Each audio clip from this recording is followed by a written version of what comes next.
Anticipation, excitement, that is what is swirling around Anfield as Brentford get us underway, playing in their away kit, the pink shirts, the dark purple shorts and the pink socks. Liverpool all in red as the chants of Liverpool rise around us. And we have to say, you know, Jurgen Klopp started it off, didn't he, in his farewell speech, leading the first chant for Arne Slot as he left the club in May. And the support is here for Slot as Brentford burst forward down the left-hand side. Trent Alexander-Arnold with defending to do, left-hand side of the penalty area. Good run by Ayer.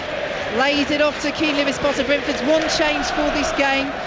Lays it off to Ayer once more down the left-hand side. Little foot in front of Bosley, and Alexander-Arnold will clear up towards halfway. Producer Andy alongside us has spotted a flag just behind Arne Slot in the dugout, in the stand, saying we've got your back in Dutch and English. And that was the message from Jurgen Klopp, wasn't it, before he left? Get behind the new manager.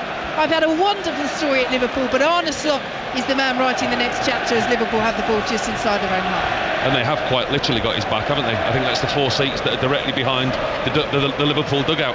I mean, that's one thing that these Liverpool supporters have done historically. They get behind their managers, they really do. So, Liverpool in possession here on 5 Live after what's been a thrilling afternoon in the Premier League so far.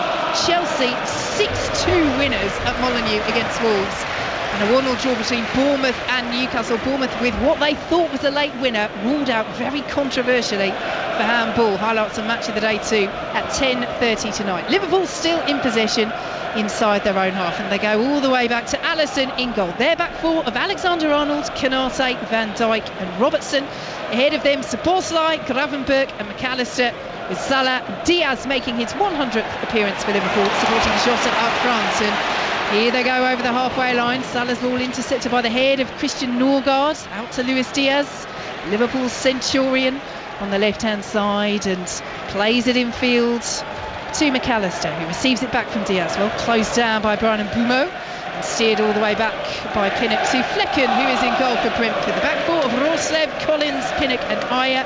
Ahead of them it's Norgard, Janelt and Jensen, with Mbeumo and Lewis Potter supporting Wissa up front as Robertson plays the ball downfield looking for Jota. Good run into the area. It was well covered though by Ethan Pinnock, who gets across well. Clears up towards halfway. On the stretch, Liverpool intercepts with Gravenberch, but Norgard will pick it up for Brentford and wins the free kick, which Brentford will take a third of the way inside their own half. Playing from left to right in Anfield in this first half here on 5 Live, Paul Robinson. They're already 3 minutes into the game, and it's got showing signs really early on of a really good game. Brentford aren't just coming here with a low block, they're pressing Liverpool high up the field. They've got the 3 in attack, the 3 in midfield, supporting the 3 attackers when they do the press, and they're showing some real intent early on. IMS control out on the left-hand side. It's picked up by Szoboszlai. Norgard with a bit of pressure, but can't win it back for Brentford. And Alexander-Arnold has it for Liverpool. Down the right-hand side, well, pressured by Keane Lewis-Potter. So Liverpool work it out to the left-hand side. Here is Robertson. Now Luis Diaz on the left, pursued by Rorslev, and Diaz will retain possession and steers it to Gravenberch, playing in this number 6 position, a little deeper under Arne Slot. They've had extensive conversations about that. It is a position that Gravenberch has played elsewhere in his career. As we welcome listeners from the BBC's World Service to Anfield, to the first Anfield game of the Arne Slot era, where it's goalless between Liverpool and Brentford in the Premier League. As Mbeumo, good strength to keep the ball in on the right hand side, but Van Dijk can eventually just shepherd that out of play for a throw. Big shout of man on as Gravenberch was closed down, and Liverpool have given the ball away, and Rorslev under pressure from Diaz turns just inside the Brentford half, plays it forward, little ricochet, won't quite spin to Diogo Jota, and it's cleared away by Brentford, out for a Liverpool throw. Liverpool are going to dominate possession at times in this game, but you can see this Thomas Frank team, you can see how organised they are out of possession. We're sat very, very high up in the main stand here at Anfield, and you get a great picture of the whole pitch, and you can see out of possession how organised they are. They drop in to a clear 4-3-3 out of possession. They've got their triggers for pressing, and it's impressive to watch. Slight issue for Nathan Collins there of Brentford, but he is up to his feet, and Liverpool have this throw, which they have midway inside their own half. Andy Robertson to Diaz, chests the ball down, but well intercepted by Norgard in the blue boots, and now driving past the centre circle out to the left hand side, and Lewis Potter taking on Alexander-Arnold, very well defended by the England man, plays it off Keane Lewis-Potter, and wins the throw for Liverpool as well, 0-0. Yeah, gets back, does his defensive work very well there. Trent Alexander-Arnold, it's not the strongest part of his game. He showed there that he is more than capable in those positions. Norgard picks it up for Brentford. Jensen, though, loses out, cleared away by Gravenberch, and Diogo Jota trying to flick the ball on, but Rorslev is there and covers and steers the ball back to Mark Flecken. Out to the right hand side, and Rorslev has it once again, eases past Diaz, well covered though by McAllister, and Brentford have a throw. Tightly contested, the opening exchanges here. Yeah, impressive. A lot of it played in the midfield, but both teams are looking to regain possession very, very quickly. Something that Arne Slot talked about before this game. He spoke about the Jurgen Klopp here. He's asked what he would do differently, or what would we see differently, and he said he wants to play a more possession-based game, and by that he means not looking to put the ball in behind or at risk so quickly. There's nothing wrong with keeping the ball and holding possession, so that's something to look out for this afternoon. Liverpool with the throw midway through the Brentford half, still goalless here on 5 Live. Yeah, it's a fascinating comparison, isn't it? Because on the face of it, the football that Slot and Klopp like to play is pretty similar. The 4-3-3 system, the intensity, certainly. But in terms of building through the thirds, that is something that Slot definitely likes to do a little more than Klopp did. As Brentford build down the left-hand side, brilliant run by Wissa, but the ball in for Mbeumo, who was the only player inside the Liverpool penalty area, wasn't accurate, and Robertson has it out on this left-hand side. Let's go for an update from the Championship. Swansea against Cardiff. Molly Stevens. Swansea won, Cardiff won, and it's absolute carnage here. Callum Robinson with a goal, the substitute, off his right foot, his first goal of the season. But what I'm looking at right now is the fans made their way over the advertising hoarding, the digital advertising hoarding, which hit Ollie Tanner, the Cardiff player, and he's now down injured as a result of the advertising hoarding falling on top of him, along with a load of Cardiff City fans. But they've got the equaliser. It's Swansea City 1, Cardiff City 1. Thanks very much, Molly. Molly will keep us up to date with that concerning news there, and we hope that is not too serious, as Brentford in possession inside their own penalty area. It's goalless here at Anfield as they play the ball out to Nathan Collins under a bit of pressure from Luis Diaz, but Collins will steer it back to Brentford goalkeeper Mark Flecken once more. But yeah, just going back to those differences between Klopp and Slot, I think one of my favourite comparisons that I saw from a particular analyst group, if Jurgen Klopp is heavy metal, then Arne Slot is classical music, in terms of the way that he likes to have that build-up play that Brentford are themselves showing at the moment, but they can't keep the ball in, and it goes out for a Liverpool throw deep in Brentford territory. Yeah, that's what he was saying, Arne. So that was the point he was making. Enjoy having the football and enjoy the build-up play. He wants to see passages of play and more time in possession, which it's understandable. I mean, when you look at the way that they play, you look at the personnel, you look at the shape of this Liverpool team, there is not a lot of differences actually. Yeah, absolutely. And so it is those little tactical tweaks and that approach to the game in terms of the build through the thirds. It's going to be so fascinating to see those little differences. Of course, these are players that know each other so well. They know how to tick under the heavy metal of Jurgen Klopp. How will they conduct themselves with the classical music of Arne Slot, as Virgil van Dijk has it in the centre circle. Out to the right hand side, and Ibrahima Konate, everybody bar Alisson now inside the Brentford half, as Brentford with their backs to their own penalty area defending, and Liverpool trying to unlock them with Gravenberch out to the left hand side, and Andy Robertson picked up now by Luis Diaz, taking on Rorslev, cutting in field. Diaz with the white boots, thought about the shot there, still 25 yards out, instead opts to the right hand side, and Salah missed control from Mo Salah, which is groaned around Anfield and then roared as he retrieves possession, not giving up that ball, coming and nicking it away, and Liverpool on the attack once more just inside the Brentford half. That's brilliant by Mo Salah. He's a bad touch, poor touch, loses possession, but he works so hard and he recovers the ball himself within the space of 5 seconds, and that's something obviously that the Liverpool managers worked on, regaining the possession. Out to the right hand side, Liverpool go with Alexander-Arnold. Good ball, looking for the run of Szoboszlai, well covered by Pinnock, and Liverpool have the first corner of the game. They are more patient in the build-up, Liverpool. You can watch them. There's a time there where Mo Salah had the ball, Diaz had the ball. Then the first thought would have been normally to go forward, but actually they're quite comfortable turning around and playing back out, playing to McAllister, playing to Gravenberch, resurfacing the ball and turning it out the other way. So Andy Robertson over to the corner on the far side, in front of those Liverpool fans, ready to take this corner kick as Liverpool send the players forwards on the edge of the penalty area. Konate's up from the back. Jota's there as well as it's swung in, cleared away well by Brentford. Liverpool pick up the ball though, but it's stolen away by Wissa. Szoboszlai was sleeping. Wissa over the halfway line and Bumo in support. More pink shirts arriving. Wissa driving towards the penalty area. He's well up by Szoboszlai, who does recover. Plays it out to the right hand side now. Wissa, Matthias Jensen, and then all the way back to Nathan Collins. But so much focus with the continued absence of Ivan Toney, left out due to the continued transfer interest around their main man. So much focus, Paul, is going to be on the likes of Yoane Wissa and Brian Mbeumo. He looked sharp there though, Wissa, didn't he? On the turnover of possession, looked really quick. His first thought was to run forward, get the ball, motor into the Liverpool half, and he looked comfortable in possession. Well, he was their top scorer last season, Yoane Wissa, as Brentford have the ball inside their own half. And I think that's one of the key things about this Toney situation, isn't it? Whether he goes or whether he doesn't.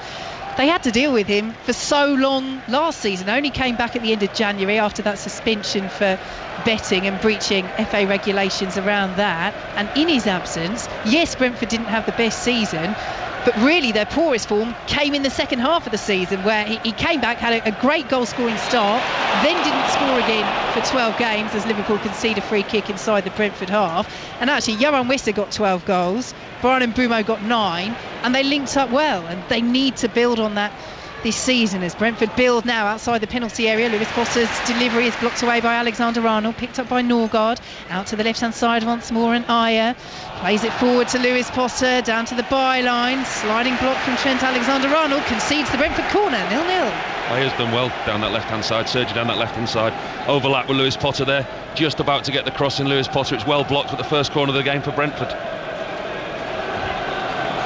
So Matthias Jensen will walk slowly over to take it, and Brentford send the bodies forwards inside the penalty area. Ayer is there, he's got such height, and in conversation with Keane, Lewis Potter and Yoane Wissa as well. They're plotting something here, Brentford. Let's see if Liverpool are alert to it. Matthias Jensen is going to send the corner in, and Mbeumo's there as a short option. He now moves away, so Diaz, who'd been marking him, goes with him as it's whipped in, shoveled away by Konate, and then Salah goes down on the edge of the tee, but Liverpool is still countering, and the referee says play on, and Jota has played it through to Diaz. Diaz into the penalty area. Diaz! On his 100th Liverpool appearance, Luis Diaz scores the first Anfield goal of the Arne Slot era. It's a thumping finish, and it gives them the early lead against Brentford, 1-0. Well, that's one of the best counter-attacks that you'll ever see. So quick from Brentford's corner, 2 passes and it's in the back of the net. Absolutely brilliant by Mo Salah on the edge of his own box. Looks like he's won his team a free kick, but he actually manages to get the ball away to Diogo Jota. And Jota's pass to Diaz is inch perfect. Diaz crosses over, he's got the 2 centre-halves chasing him back. He runs across the front of Jota, who lays the ball into his path. The run is timed perfectly, the pass is perfect. Diaz has still got a lot of work to do. He's running through one-on-one with the goalkeeper, getting closed down quickly, whips it with his left foot into the goalkeeper's top near post. Brilliant counter-attacking goal by Liverpool, so quick from back to front. A crescendo in the style of the classical music of Arne Slot. But I tell you what, that was pretty heavy metal as well. It was, wasn't it? Literally 2 passes and 3 players on the pitch, probably the 3 quickest players. Mo Salah does the work on the edge of his own box, but it's all about Jota, it's all about the timing of the pass into Luis Diaz, and then the finish is exceptional. Super Liverpool goal. From back to front, they swept through Brentford, and they lead by a 1-0 as Brentford looking for the immediate response. Come down the left-hand side, good footing by Gravenberg, and Brentford have the throw.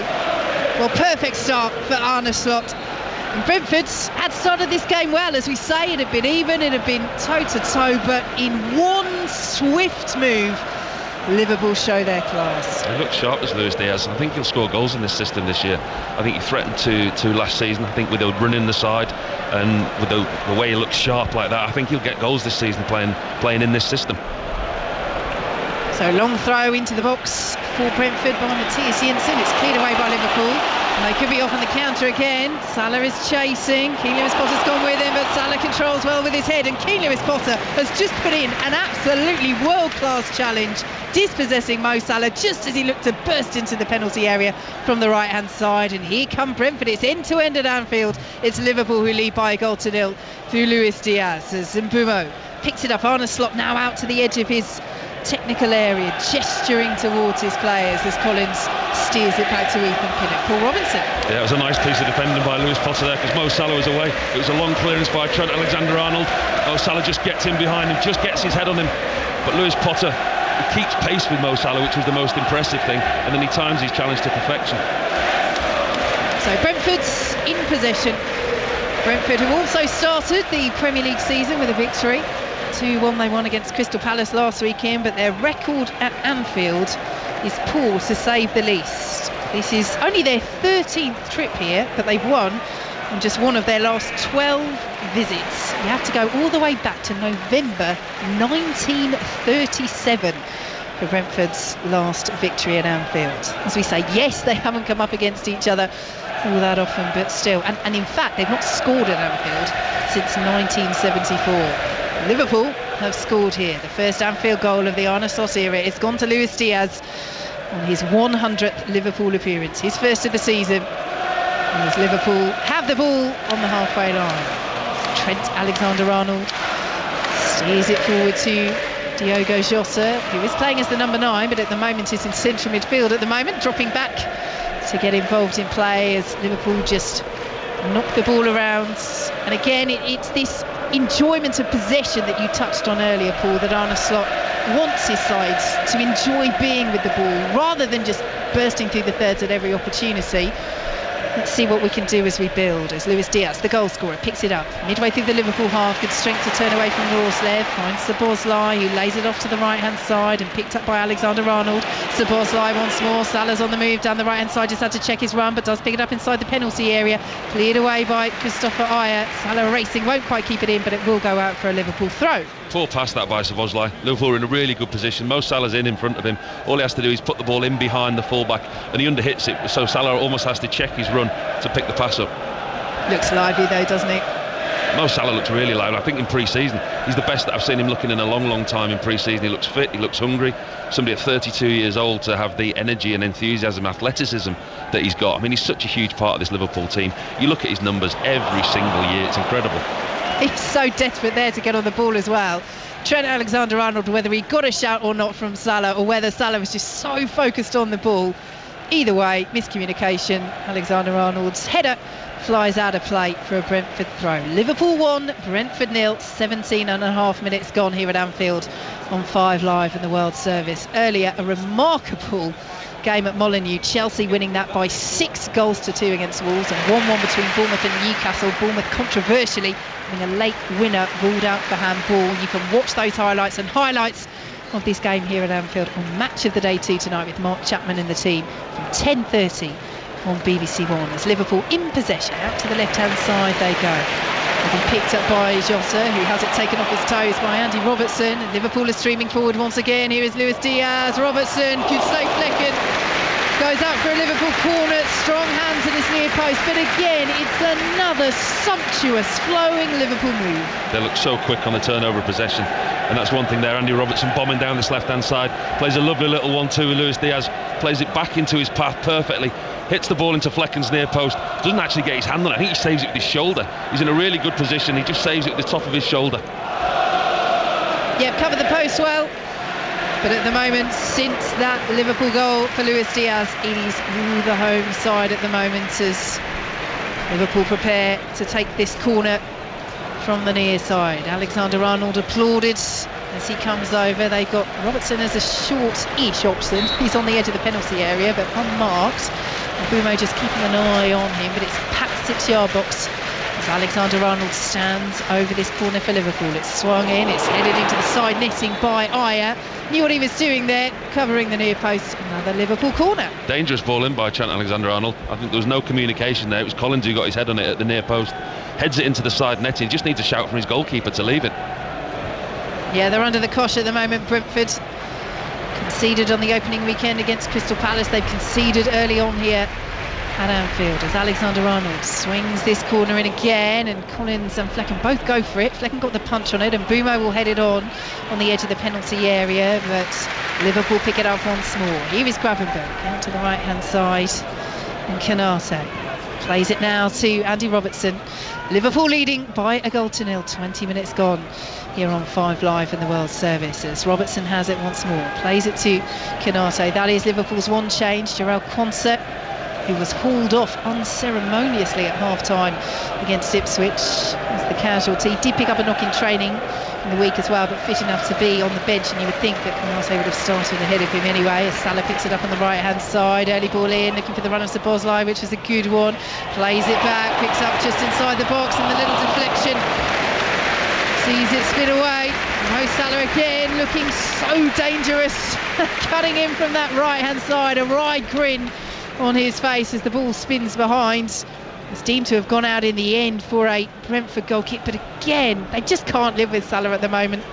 Well, the fluidity of Liverpool's play has been really, really impressive in this opening 20 minutes of the game. They're really comfortable on the ball, and they're just unpicking the lock at will at the moment. Interesting change by Thomas Frank. He's gone to a 4-4-2. I mean, if in doubt, revert to a 4-4-2. But it's Lewis Potter, Keane Lewis Potter, who was playing as a 3 off the front 2, has gone to the left-hand side just to stop that threat of Mo Salah. The 2 opportunities that Liverpool have had on the break, they're both come in wide areas, and I think dropping the 2 wide men back into a flat midfield 4 helps the defence. Here is Norgard as Brentford pick it up midway through their own half, and now Ayer down the left-hand side, skipping past the challenge of Jota, but can't find Wissa. It's cleared away by Canate. Here is Alexis McAllister, fresh from winning the Copa America with Argentina over the summer, adding that to his World Cup winners medal 2022. And out to the left hand side, Liverpool now go with Luis Diaz, and now Robertson plays it back to Virgil van Dijk. Liverpool leading by a goal to nil, and Van Dijk looks for Salah once more. Out to the right hand side, taking on Ayer. Lewis Potter getting there to double up, and Szoboszlai picks it up now down to the byline, pulls it back to Alexander-Arnold. Liverpool in complete control here at Anfield as they play it out to the right hand side, and now Gravenberch 30 yards out, plays the ball to the left hand side of the penalty area. It won't be kept in, spins out of play for a Brentford throw. For these Liverpool fans, it must be a joy to watch the way that the team are playing, certainly the way that they're set up at the moment, with Mo Salah on the right hand side and Diaz on the left.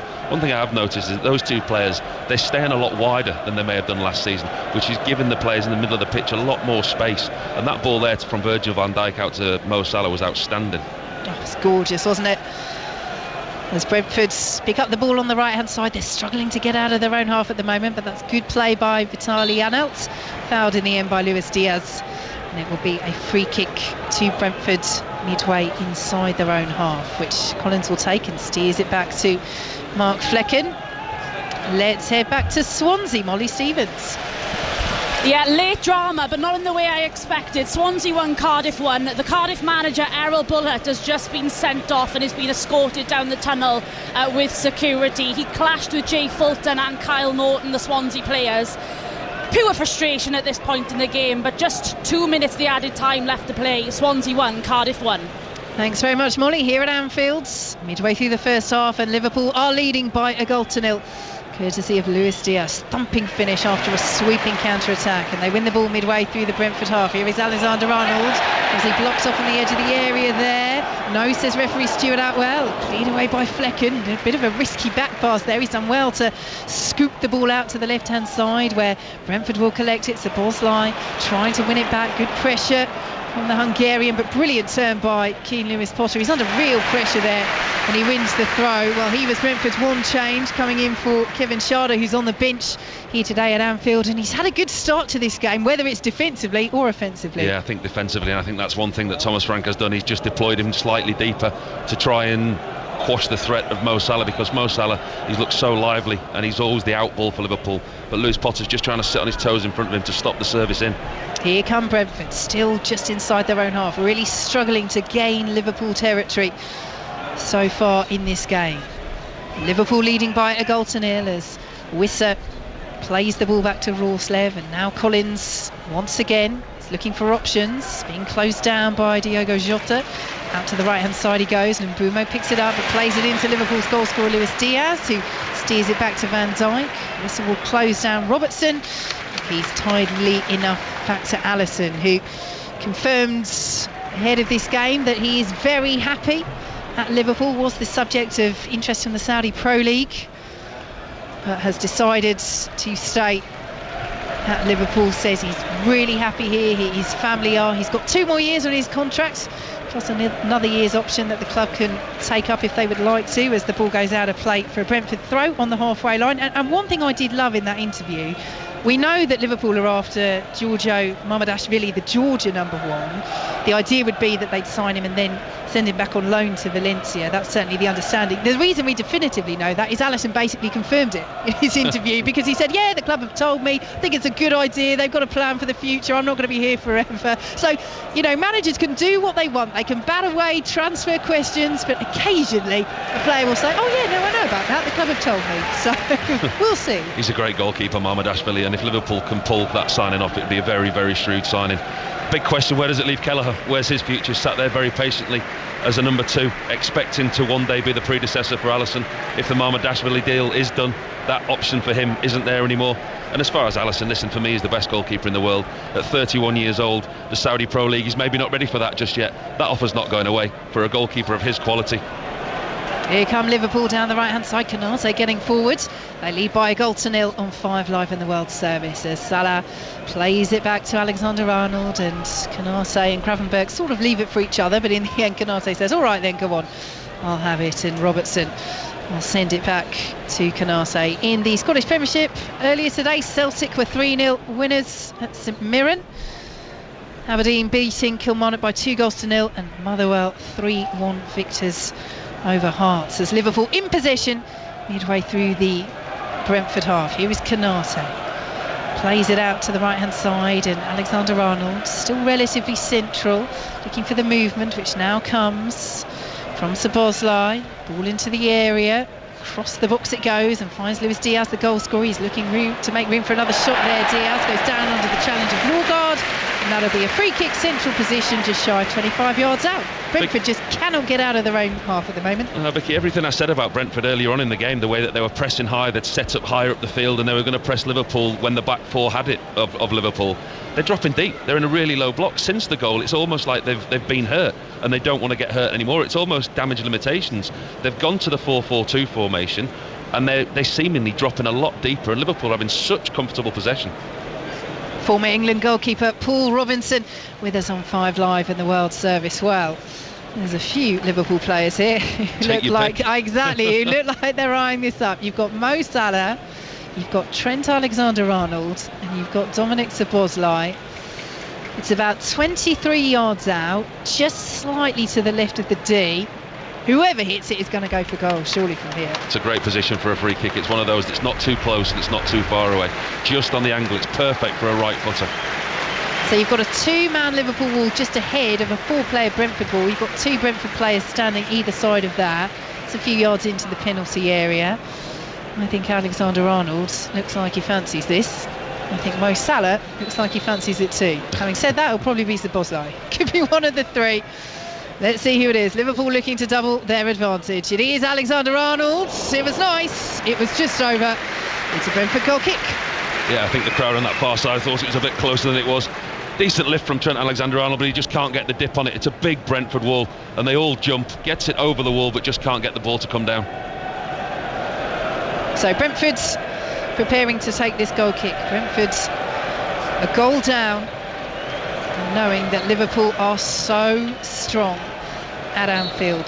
2 defeats in their last 61 Premier League home games. They're unbeaten, in fact, in their last 20 opening home games of a Premier League season. You have to go all the way back to 2003 for the last time that Liverpool lost their first Premier League home game of a season at Anfield, as Robertson sweeps it out to the right hand side, and Paul Robinson touched on it a few moments ago. It was really even, this game, until Luis Diaz scored.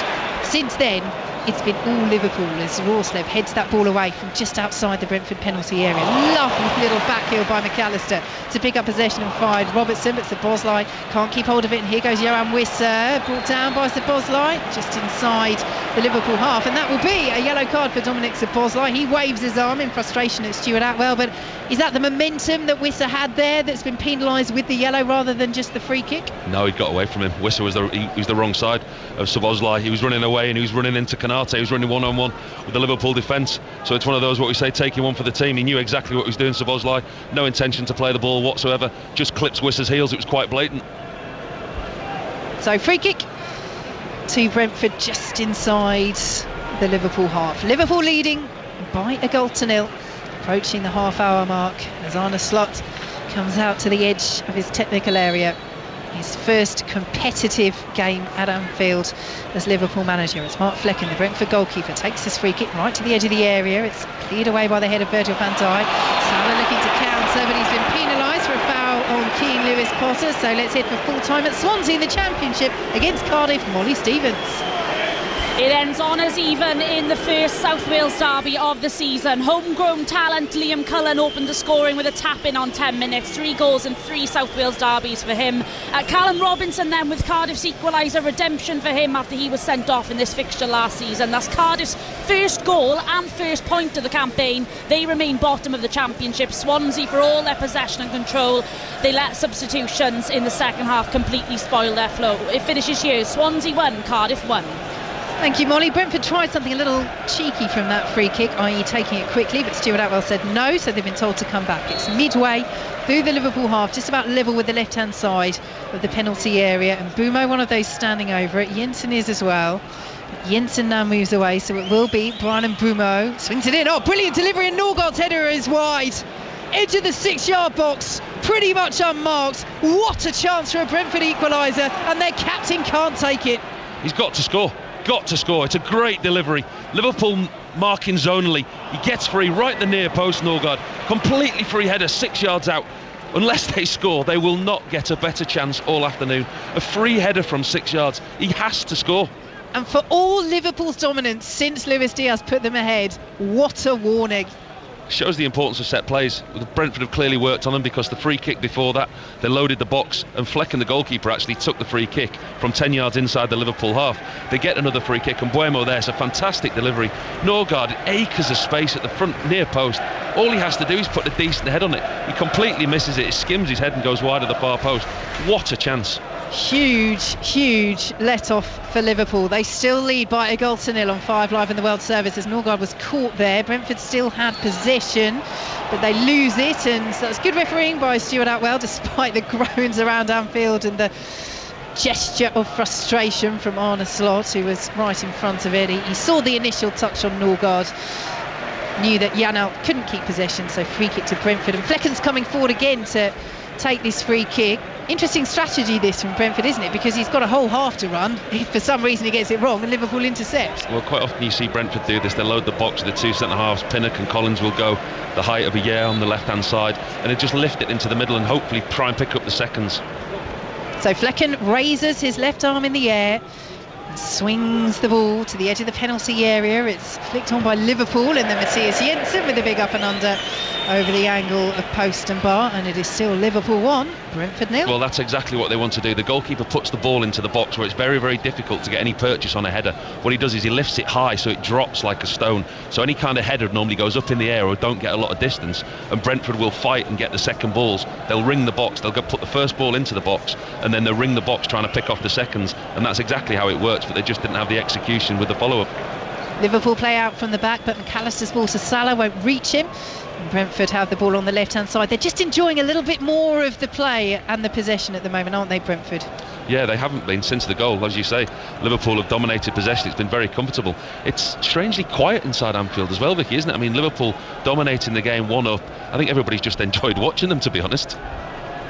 Yes, lulled into not a false sense of security, as it were, but there's certainly been a lot to enjoy about the way that Liverpool have moved. But There's not been a reaction yet from the crowd or from Liverpool really to that huge chance for Christian Norgård, the free header on the edge of the 6-yard box, which he really should have buried to make it 1-1. But they're streaming forward now, Brentford. Lewis Potter, lovely footwork outside the area. He's having an absolute stormer when he gets on the ball. Lewis Potter out to the right hand side, and Bruno challenged by Diaz, but does keep it up. Now here's Norgård, edge of the penalty area. Rorslev, early delivery. Allison came, then went. Konate heads it behind. Brentford's best move of the match. That's a brilliant defensive header by Konate. Really, really difficult for the centre half. He doesn't know what's behind him. He's running towards his own goal. He's not sure what's behind him, but he's brave. He leaps, gets a touch on it, puts it out for a corner. It's a great ball in. As you say, Brentford's best move of the game, but really, really good defending by Konate, because he's not aware of what's behind him. Well, he was given the nods at half-time against Ipswich, given the nod from the start by Arne Slot, ahead of Jarell Quansah. And as Paul Robinson says, that was a vital piece of defending. Corner Brentford from the far side as they look for this equaliser. It's swung in by Jensen, it's flicked across by Brentford, and they'll pick it up on this right hand side with Nathan Collins. Might get the shot away here. Deeds had to drag it. Liverpool will clear, and it almost made its way through to Luis Diaz, who would have been away. He was inside his own half, so it wouldn't have been offside, but Brentford get the interception. It's all the way back on the edge of the Liverpool penalty area. Under pressure, Alexander-Arnold clears, and that almost turns into a super ball from Salah. That's brilliant defending by Brian Mbeumo. Gets there ahead of Salah and sends it back to Mark Flecken. But just a word on Keane Lewis Potter, because he's playing some beautiful stuff. I mean, the footwork on the edge of the box there from the Brentford man was exquisite. Yeah, he's been excellent. His ball retention there was really good. His footwork on the edge of the box, his vision for a pass. But I think the thing that's impressed me most today has been his defensive work. He's not afraid to drop in, works very, very hard up and down that left-hand side. So Brentford in possession. Here is Vitaly Analt forward to Johan Wissa. He was the only Brentford player to hit double figures last season. He will be so key if Ivan Toney does depart. Left out again if you're just joining us on 5 Live and the World Service by Thomas Frank amidst transfer interest. He is fully training with the side, so if a move doesn't go through by the time the transfer window closes at 11 o'clock on Friday UK time, then you think Toney will be straight back in as the ball goes out of play. But that's the big if, isn't it, Paul? They've obviously got a very good relationship, player and manager. There's an understanding between the two. If the deal does go through, then I think the manager's done the right thing. He's planning for life without Ivan Toney, but when you get the boost, if he does stay, you're almost bringing like a new signing, because he missed so much of last season. Towards the end of the season, he obviously came back into the side, but they've shown, especially last week against Crystal Palace, and today they have actually got the firepower, they've got the pace and the threat in those attacking positions. 9 minutes plus added time to play at the end of this first half. It is Liverpool who lead by a goal to nil. Brentford with the ball just outside their own penalty area. Jensen steers it out to this right hand side, and Rorslev closed down by Diaz and then dispossessed by Diogo Jota. Lovely ball to find Szoboszlai, has it well taken off his toes. Very good defensive work by Vitani Janelt in midfield, and then Gravenberch a little over exuberant with that challenge there. Whistle's gone, it's going to be a free kick. Jensen is down, and a yellow card for Ryan Gravenberch. That didn't look too clever. Oh, that's been very kind. It looked awful, didn't it? We're just waiting to see replays on our monitor now in front of us. It's in an area of the pitch where he didn't have to make a challenge. It's almost like he slipped into the challenge, and he's gone in scissor style at first glance. It's a scissor. I mean, he's caught the player halfway up his shin. We're watching slow motion replays now, and I know that slow motion replays never look good. That's a really bad one. It's like a scissor challenge. Catches him halfway up the shin. Yeah, it's one of those where he's almost trying to pull out with one leg as he gets there, but as you say, the motion is scissor. I think, I mean, VAR obviously will have a look. Jensen's back up to his feet. I think in terms of the amount of force and exactly how high it is, he might just get away with the yellow here. And we know this season that, you know, they've talked about, it's always been a clear and obvious bar that VAR have to overturn. Is it a clear and obvious error? But they're really emphasising what they're calling the referee's call. Essentially, unless it's an absolute howler, let the referee make the decision. Don't be too forensic about it. And indeed, the whistle is blown by Stuart Atwell, and we're back underway. And I like that. I think that's a really good introduction. If that's, you know, if it's refereed in that way, let's get our referees back to refereeing and not relying on the VAR. Brentford win the throw just inside their own half, and Arne Slot is just outside of that dotted technical area. his hands in the pockets of his dark trousers. It's a rather chilly August afternoon, or evening we should say now, here at Anfield. I have to say, Paul Robinson, you went big and you went early. You put the puffer jacket on before we'd even done the team news. I tell you what, you're braver than me, Vicky, though. You didn't even bring a coat today. I'm not sure what weather forecast you saw. Clearly not the right one. I'm an optimist, you see, Paul. I think August, it's going to be sunny, it's going to be sunshine, it's going to be warm. Maybe not. As Brentford, trailing by a 1-0. Bring it down the right-hand side, and Bruno tried a little trick, but goes straight into Luis Diaz, Liverpool's goal scorer. He tumbles, holding his face. Jota brought the ball forward, so advantage is played. Now the whistle goes. Free kick for the earlier foul on Diaz. Norgard is into the book for that. Diaz is still on the floor, right at the feet of his manager Arne Slot, so he's off the field. So we say he's holding his face. The referee clearly saw it because he was alert enough to play the advantage, but let's just have another look at this, Paul. He does. He just comes across him. He catches him at the side of the head. I'm just looking at it now. I'm not so sure there's that much contact. It's a hand to the side of Luis Diaz's face, and they're coming together. But he was rolling around. I mean, he rolled from 3 yards on the pitch to the feet of Arne Slot in the dugout. He literally, the side was rolls that you do when you're a kid, rolling down a hill. He must have done about 7 in a row and landed at his manager's feet. And I tell you what, if Arne Slot wasn't there, he probably would have ended up in the dugout itself, well, wouldn't he? If the stand wasn't there, he'd have ended up in the car park. He was doing that many of them. So free kick to Liverpool, no harm done. Luis Diaz, the goal scorer, is back up to his feet, and Virgil van Dijk has the ball just outside the penalty area. Wissa closing down Alisson, who plays it out to the right hand side. Brilliant distribution under pressure to find Salah. Plays it back to Szoboszlai, now forward to Gravenberch, plays it off to McAllister, and Liverpool are going through the gears once more from back to front. They're sweeping forward as the shot is driven in and deflected over. Excellent cut-in run by Alexander-Arnold from the right-hand side, and a vital deflection takes his effort sailing over the bar for a Liverpool corner. Brilliant by Trent Alexander-Arnold down that right-hand side, and he gets his manager's approval. Arne Slot stood there, giving him a round of applause. So swift from back to front, Liverpool today. That's one thing that's really impressed me, how quick they've turned defence into attack. That time Trent Alexander-Arnold coming in from the right-hand side, cuts in on his left foot, and look, he gets a deflection and goes over. Yeah, we talk about the building through the thirds. At times they have done that with the heavy metal rapidness of Jurgen Klopp, and they've looked so dangerous doing so. Corner, swung in from the right hand side, doesn't beat the first man. Norgard heads it away, and Mbeumo, the only player up there trying to counter, played back forward by Liverpool. Norgard gets there once again and sends it forward to Mbeumo, but it's good covering by Gravenberch all the way back to Alisson, who sends it out to Szoboszlai. Liverpool leading by a 1-0 against Brentford. 3.5 minutes for added time to play in this first half, Paul Robinson. And they're more than good value for it, aren't they? You look at the stats, you look at the possession, you look at the areas that they've had the possession. They've dominated the game of Liverpool, but saying that, Brentford have had their opportunities. They've had a couple of set plays. Norgard, an absolute glaring miss, 6 yards out, free header, should have scored. So the warning signs for Liverpool are there. And the warning signs for Brentford also continue to be there as Liverpool come forward once more. Alexander-Arnold finds Salah on the right-hand side, going past Ayer, plays the ball into the area, and Flecken flames. McAllister has made a good run on the edge of the 6-yard box, but it's good decisive goalkeeping from the Brentford number one, and then Mbeumo takes it in his stride beautifully over the halfway line as Brentford come forward with the pink shirts. Mbeumo still has it, tries to find Rorslev, who'd made the run, deflected away by Liverpool, and they get the second ball away from Mbeumo as well, and Diaz will send it out to this left-hand side, and Diogo Jota plays it forward, little deflection off Collins, intercepted by Janelt, who play it forward to Rorslev. Just a word on Diogo Jota. We know he's playing centrally at the moment under Slot. Paul Robinson's thoughts on how effective that's been so far in a moment, because Brentford have it once more. Lewis Potter on the edge of the penalty area goes for the curler and straight into the midriff of Alisson. Good following up by Norgard and Wissa. Alisson had to hold that. That's really good goalkeeping. I mean, it looks like one of those that's really simple, but that's bounced right in front of the Liverpool goalkeeper, and he's got two Brentford forwards glaring down on him for anything that he spills. Bounces right in front of him, a really difficult one for the goalkeeper to take. Excellent handling by Alisson. Thomas Frank loved it on the touchline.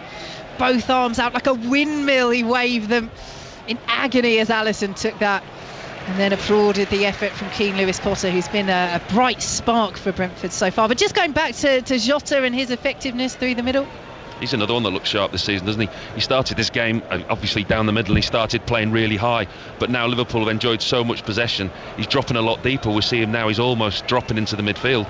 Salah on the right, Diaz on the left, as we know, but Diogo Jota is not staying as that figurehead, as that number 9 that we'd know. If that was Nunez, he'd be playing a lot higher up the pitch, but Jota's integrating himself a lot more, a lot deeper in the pitch. Yeah, on the bench again for Liverpool this afternoon, Darwin Nunez, as Brentford have the throw over on the far side. Just over a minute plus added time to play, and it's Liverpool who lead in Arne Slot's first competitive game at Anfield by a goal to nil, as Matthias Jensen does really well to keep that ball under pressure from McAllister and Diaz, but McAllister then wins it from Rousseau. He's then upended by Matthias Jensen, goes down holding his hip and his face. And Stuart Atwell is already holding the yellow card for Matthias Jensen. That's a really stupid challenge by Matthias Jensen. Really stupid. McAllister's got the ball, clearly he's passed the ball's gone, and he just comes right from behind, takes the back of his legs. Really silly tackle, doesn't need to get booked in that area. Well, he's not happy, Thomas Frank, whether with the decision or his midfielder. Who can say? Well, I think it's a decision because he's now talking to the fourth official, but it is a yellow card, it is a free kick. And Liverpool have possession inside their own penalty area. Sent forward by Alisson, looking for the run of Salah, tossing with Ayer, who looks to have had hold of Salah's arm there, and Stuart Atwell agrees, and it's a free kick to Liverpool. They've taken it quickly, not from the right position, and Stuart Atwell has seen that as well. Doesn't miss much. No, so strong Mo Salah in that instance there. Goalkeeper's drilled it out to Mo Salah at chest height, and he's holding Ayer off. I mean, he's much bigger than him, the left back, and he looks a lot stronger, but Mo Salah, his physical strength there was incredible. So Liverpool in possession with Virgil van Dijk as we enter 2 minutes of added time in the first half here at Anfield. They're giving the ball away, Liverpool. Here goes Janel. Matthias Jensen trying to keep hold of the ball. Can't do so. Had a little swipe at Gravenberch there. Just got to be a little bit careful, Jensen. On a yellow card as the ball is cleared away by Rawstev. That's a really good header to Ethan Pinnock, steering it away from the oncoming Liverpool attackers, and Flecken will now send it out to the left hand side. They are playing with confidence at the moment, Brentford. It took them a good while to settle after Luis Diaz gave Liverpool the early opener, but they have settled. They're coming down the left hand side. Wissa won't keep that in though, and it's easy enough for Konate to shepherd out and prepare to take the throw. Yeah, they have looked better, Brentford. I think it took a while for Thomas Frank to get his messages onto the pitch. The slight tweak in formation, the four in midfield, and I think the messages that got onto the pitch were maybe just a little bit slow, which is why they were deep. Liverpool were dominating the game. They have been better, Brentford, without offering too much in the final third, other than the danger that they quite clearly posed from set plays. So earlier in the Premier League today, Chelsea were 6-2 winners at Wolves. It finished 1-1 between Bournemouth and Newcastle. Big controversial decision at the end of that, denying Bournemouth the winner due to a handball. You can watch highlights of those games and Arne Slot's first game at Anfield as Liverpool manager, where they currently lead here, a goal to nil against Brentford on Match of the Day 2 tonight, 10:30 on BBC One. As Liverpool have the ball over on the right hand side. We've got League Cup commentaries for you across the week on 5 Live, as Liverpool want a free kick on the halfway line. They're not going to get it. Matthias Jensen plays the ball out to the left hand side. Lewis Potter heads it back inside the penalty area. Janel lays it off only to Ryan Gravenberch, who clears away on the slide, and now Liverpool can counter right at the end of the first half. We played the 2 minutes added time, but Stuart Atwell says, well, you're on the move, so play on, as Alexander-Arnold holds the ball up on the right hand side as the rain suddenly starts to swell down, and Stuart Atwell says, well, if you're going to stop, then we shall stop too. The first half comes to an end, and it is Liverpool who lead, courtesy of Luis Diaz on his 100th Liverpool appearance, by a goal to nil against Brentford. Paul Robinson. Yeah, they've been good for it as well, Liverpool, haven't they? They've dominated the game, they've dominated the possession, and we said about Arne Slot wanting a more possession-based game, but actually the 2 times that Liverpool have looked most dangerous has been when they've been on the counter-attack and turned defence into attack very quickly. They look really quick with Salah and Diaz and Jota. They look like direct with a lot of pace, and they look a real threat on the counter-attack, but they are good for the 1-0 lead. Huge chance for Brentford though. Christian Norgard unmarked, edge of the 6-yard box. That I'm sure will be the talking point for Brentford fans. But at half time in Arne Slot's first home game as Liverpool manager, it's Liverpool 1, it's Brentford 0. I actually think Brentford have been pretty good, Paul, overall. Yeah, they've been good value, Steve, apart from that little period after the goal where they got clearly outplayed and Liverpool were dominating the game, altered the formation, and they've grown back into the game. They've had the chances from set plays. That they're not out of this by a long stretch. It's a lovely goal though, isn't it? Oh, it's brilliant, isn't it? Absolutely brilliant. Just how quickly they turn defence into attack. And the really impressive thing when you watch it on Match of the Day 2 tonight is the pass from Diogo Jota. It's inch perfect into the path of Diaz. So many things could have gone wrong. The two players crossed over, the centre halves were in front, he had to time his run to be onside, and it was just an incredible pass. Just a really, really good goal. That is great trailing, Paul. You're a proper team player, you, aren't you? I love it. Always, you know me. 10:30 tonight, BBC One. Cheers, Paul, Vicky, thank you. Interesting half that. Liverpool won. Brentford 0. Second half commentary obviously on Premier League Sunday before 6:06. We'll let you know when the lines open. 08085 909 693 as always will be the number to call to speak to Robbie Savage and Chris Sutton. We'll talk to Robbie during half time. We'll also have reaction to the other two Premier League games today. Wolves 2, Chelsea 6, Bournemouth 1, Newcastle 1 in Scotland. The 3 full-time scores: St Mirren 0, Celtic 3, Aberdeen 2, Kilmarnock 0 and Motherwell 3, Hearts 1. We'll also hear from Lando Norris after victory in the Dutch Grand Prix ahead of Max Verstappen. We'll do all of that after the news on 5 Live with Stuart Clarkson. The voice of the UK. This is BBC Radio 5 Live. The leader of Hezbollah says his group's attack on Israel was aimed at military sites deep inside the country. In a televised address in the past hour, Hassan Nasrallah said a military intelligence and surveillance base close to Tel Aviv was targeted in response to last month's assassination of a top commander. Hezbollah says it fired more than 300 missiles. Israeli military carried out what it said were preemptive attacks on more than 40 Hezbollah sites.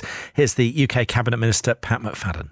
It is a significant escalation, and I think the United Kingdom government and the whole international community will be urging both sides to show restraint here, because we keep saying no one wants a regional war, but it's possible to get there without really intending it. This is it. And so this is very serious. It's very disturbing. The German opposition leader has called for the country to stop letting in refugees from Syria and Afghanistan. It follows a knife attack at a street festival in Zollingen on Friday, where 3 people were killed and 8 others injured. Police say a 26-year-old Syrian man has confessed to the attack. He's a suspected member of the Islamic State group. Sir Keir Starmer's set to warn that things will get worse in the UK before they get better. In a speech on Tuesday, the Prime Minister's likely to say there are no quick fixes to remedy what he'll call the rubble and ruin left by the Conservatives. And Liam Gallagher has responded to rumours of an Oasis reunion, telling one fan on social media, "See you down the front." A Sunday Times report today says he'll reunite with brother Noel for a series of gigs next summer, with an official announcement possibly as soon as Tuesday. On BBC iPlayer, Am I taking too much on here? Freddie Flintoff reunites with his Preston cricket team. Thank you. All right, lads. I've missed you. For their greatest adventure yet. India. Everything's so different. I've never been anywhere like it. Biggest cricket playing nation in the world. You can feel the team spirit. It's back.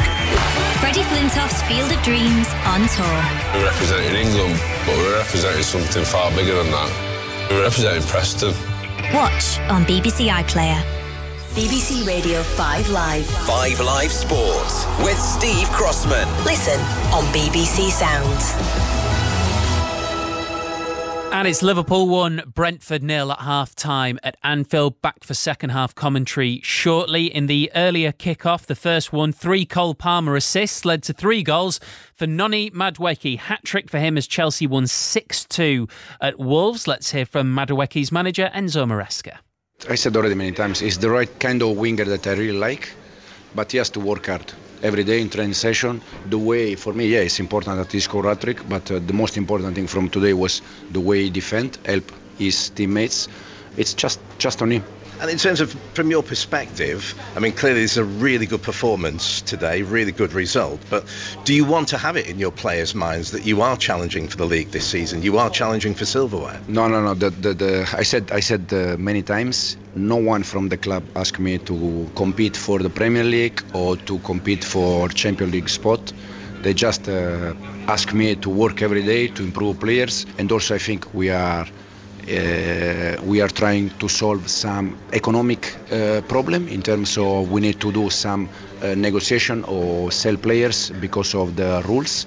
So this year the target is to solve economic problem and to try to improve as much as we can. Is it safe to say, though, the easiest way to keep a big squad happy is to win games of football? Yeah, but I said our squad is not big. We have 45 players, but I'm working just with 22, 23. That is the right numbers. He does have 43, though, whether he likes it or not. Really hard start for Wolves then. 2 defeats in 2 to start the season. 3 of the 6 goals were conceded in 14 minutes in the second half. So, how can Gary O'Neill combat any defensive naivety in his squad? Those bits are tough to address because they're not really, not on the training ground, because they're not really like structural or, I've never seen us do that on the training ground ever. It's more of a reminder, I guess, to the players, and you don't like the reminder being a home 6-2 defeat, but if they ever needed to see the importance of focus and concentration and sticking to what we say we want to be, that was one hell of a reminder they just got. So because large spells in the game we did some really good bits, and now I'm stood here talking to you guys about a 6-2 defeat. So a lot that we as a group need to improve off of that. That's Gary O'Neill. 08085 909 693. The lines are open for 606. Robbie Savage and Chris Sutton will be with you once we're done at Anfield. Afternoon, Rob. Afternoon, Steve. Nothing changes. Chris having his Sunday lunch. I'm doing the trail. Same old season. But I thought you demanded to do it because it's your only chance to speak to me. Maybe I've been misinformed. Hey, but Chelsea, Steve, listen, if they can get a centre forward, I've just listened to the manager there, they can finish top 4 for me. I think that's what they can do. 6 goals. I thought they played up. Yeah, I've gone top 4. Have you? Would you have gone top 4? Did you go top 4 before today? Yeah. Really? You sound very surprised. Why? I'm surprised because... Have they not got good players? Well, they had good players last season, didn't they? Yeah, they got good players this year. Yeah. They didn't finish in top 4 in the last season with those good players, so why would they this season? If they get a centre forward... Yeah. They get those players have been at the club, years, a lot of them. Mm-hmm. Cole Palmer scoring goals, Madueke with a hat-trick. If they can get a centre forward, look at the quality they got in midfield. If Maresca can... get a tune out of them, they've got a real chance. If they can have that centre forward, I think top 4. Don't be so surprised, Stephen. Okay. Were Bournemouth robbed a bit today? Wow. Unbelievable. Listen, as a manager now, Steve, who wins games of football? If that went against me, I'd be absolutely raging. How on earth, obviously, the referee's call, I don't know if that, played a part, but the referee's call on field was a goal, wasn't it? And then it was. To rule it out, there's no clear and obvious error to rule that out. I would be incensed if I was the Bournemouth manager. It's ridiculous. How can that be ruled out? They should have all 3 points. It would be a wonderful start for Bournemouth. It was a joke. So it looked you can't like the referee was saying that Ouattara headed it onto his arm, but the problem with that is that he didn't. You mean, but it's surely with the VAR this year, the referee's call was important. Was it? Have I got that wrong? No, referee's call is supposed to be key, but I suppose referee's call doesn't apply to inverted commas factual things of which but it's not. So is it? Can you say guaranteed fact? It hit him on the arm to be ruled out. Well, there you go then. Yeah, no, I'm agreeing with you. I'm just telling you what I think the rule is, but I think you're right. And by the end of this trail, you'll be saying Chelsea win the top 4 as well. They're going to win the league. They're going to win the league. Forget it. Yeah. Right, 08085 909 693. Thanks, Robbie. Have a good one. Cheers, mate. Robbie Savage and Chris Sutton with you for 606 once we're done at Anfield. Why don't we get a bit of reaction, actually, to what we've just been talking about? Ouattara's goal in inverted commas would have been the winner for Bournemouth against Newcastle, but it was ruled out for handball. Here is the Newcastle manager, Eddie Howe. I think in that moment we thought we'd lost the game, and that would have been cruel on us, I think, but VAR came to our rescue in this moment. And do you think you deserve more from the game, or? I think it's difficult to say that. I think without the goal at the end, I'd probably have said yes, but with that goal at the end, I think it's difficult to say we deserve more. I think the performance wasn't perfect, but I think it was good, and this is a tough ground to come to. Bournemouth are a good team. We're still building our fitness. There's still 1 or 2 players short of where they need to be. But all things considered, 4 points from the first 2 games is a good start. OK, so that sort of feels like Eddie Howe is perhaps admitting that it should have been a goal. I've just seen Alan Shearer thinks it should have been a goal for Bournemouth as well. So if they think that, imagine how the Bournemouth manager feels. Here's Anthony Iraola. I think it's pretty clear. It's common sense. You see how the ball rebounds. Is just common sense. Nobody complained from Newcastle. Nobody. No a single player complained from them. They were I suppose that for them it's a good news. It's 1 point that they win, but I have to accept it. I don't want, but I have to accept it. But it's the main reason we haven't won today. It's something that happens at the last minute of the game. I don't have anything against the referee. I think he was very good today. Very, very, very good. But he cannot. They don't give him the chance to do more. I'm sure Robbie and Chris will be interested to hear from Newcastle fans on Kieran Trippier as well. Looked very emotional as he left the pitch. That doesn't mean he's leaving, clearly, but obviously he's been linked with a move away, took his shirt off and gave it to one of the Newcastle fans. 08085 909 693. McLaren's Lando Norris won his second Grand Prix of his career and did so in style at Zandvoort in the Netherlands this afternoon. Started on pole, lost the lead immediately to Max Verstappen, passed him on lap 18 and then held on from there to take a big victory. It feels amazing, yeah, once again. I wouldn't say a perfect race because of lap 1 again, but after was beautiful. You know, the pace was very strong, the car was unbelievable today, so I could get comfortable, I could push and get past Max, which was the main thing, and just go from there. So honestly, quite a straightforward race, still tough, but very enjoyable. Did the Orange Army helped you a little bit? Because yeah, I mean we have so many fans here, so it's beautiful. I mean, I have a lot of Dutch fans and Dutch supporters, so I thank you very much. I mean, I'm sure some are a little upset, but I hope it was a good race, and yeah, a lot of them supporting me, so I appreciate it a lot. By lap 18, when you passed Max, would you knew that already that you would win that race? Yeah, I mean, I think from quite early on, actually, from probably lap 5, 6, 7, I expected Max to start pushing and get a bit of a gap, and he never did. So from that point, I knew we were in with a good fight. But he seemed to just keep dropping off, and my pace was getting better. So it's a nice feeling inside the car, and especially when I got past, you know, I could just get comfortable, I could push, I had clean air, and that's always a big help. Checkered Flag podcast will be out soon, no doubt, just to give you an idea as to how difficult things still are for Lando Norris. He's made up 7 points on Max Verstappen with that win. He is still 70 points behind him in the World Championship. Right, let's take you next to St Andrews. Remember, it's the final round of the Women's Open today, and we've got a new leader, Kat Downs. Not you. We have 6 holes left to play, and the world number 1, Nelly Korda, has a 2-shot lead at the top of the leaderboard. 3 birdies in 4 holes has seen her rise to the top ahead of Ji Shin, who started the day in the lead, but a bogey for the Korean player on the 11th has seen her slip to 6 under par alongside the Olympic champion Lydia Ko. Both of those players sitting 2 shots off the lead. The defending champion Lilia Vu, who was up in a share of the lead not so very long ago, has picked up bogeys on the 10th and an 11th, so she's now slipped to 4 under par, 4 shots off the lead. As far as home hopes are concerned, Lottie Woad is now at 2 over par for her round in a tie for 17th. Hull at 1 over par, Charlie Hull that is, 3 over for the day. It's not been a great day for Charlie, she's in a tie for 21st, but Nelly Korda is slowly marching to a second major championship title in what's been a stellar season for the world number 1. Thank you, Kat. 5 Sports Extra for the commentary of that final round. Elsewhere in the Scottish Premiership, Celtic have kept up their 100% start to the season. They beat St Mirren by 3-0. Aberdeen beat Kilmarnock 2-0. It finished Motherwell 3, Hearts 1. In Super League, Wigan ran in 4 tries as they beat Hull FC 22-4. Lee Leopards staying in the playoff race with a 32-12 win at London Broncos. In cricket, Mark Wood has been ruled out for the rest of the England Test series against Sri Lanka. Ollie Stone is expected to take his place at Lords, with Josh Hull joining the squad. 2 world records have gone at the Diamond League meeting in Silesia. After breaking his own pole vault record at the Olympics, Mondo Duplantis has done it again, clearing 6 metres 26. And Jakob Ingebrigtsen broke a 28-year-old world record, running the 3,000 metres 3 seconds faster than the previous record. You can watch the rest of that meeting via the red button and the BBC Sport website. And speaking of Olympic medal winners, I've just seen that Katarina Johnson-Thompson has been showing off her Olympic silver won in Paris on the pitch at Anfield at half-time. Liverpool leading Brentford by 1-0. Second half commentary then, right now with Paul Robinson and Vicky Sparks.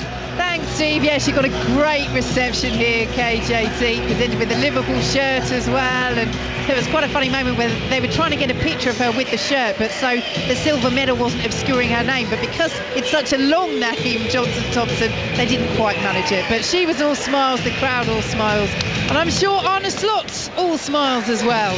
Here's Liverpool side leading by a goal to nil as Brentford's players emerge to join their Liverpool counterparts on the Anfield pitch at the start of the second half. Luis Diaz with the goal on his 100th Liverpool appearance. It wasn't flawless though in the first half, Paul Robinson. What improvements will he be looking for in this second half? I think defensively, I think they'll be looking to be a little bit more secure, especially from set plays. Brentford haven't really threatened that much in open play, but from set plays they really have looked dangerous. They had that really good opportunity for Norgard.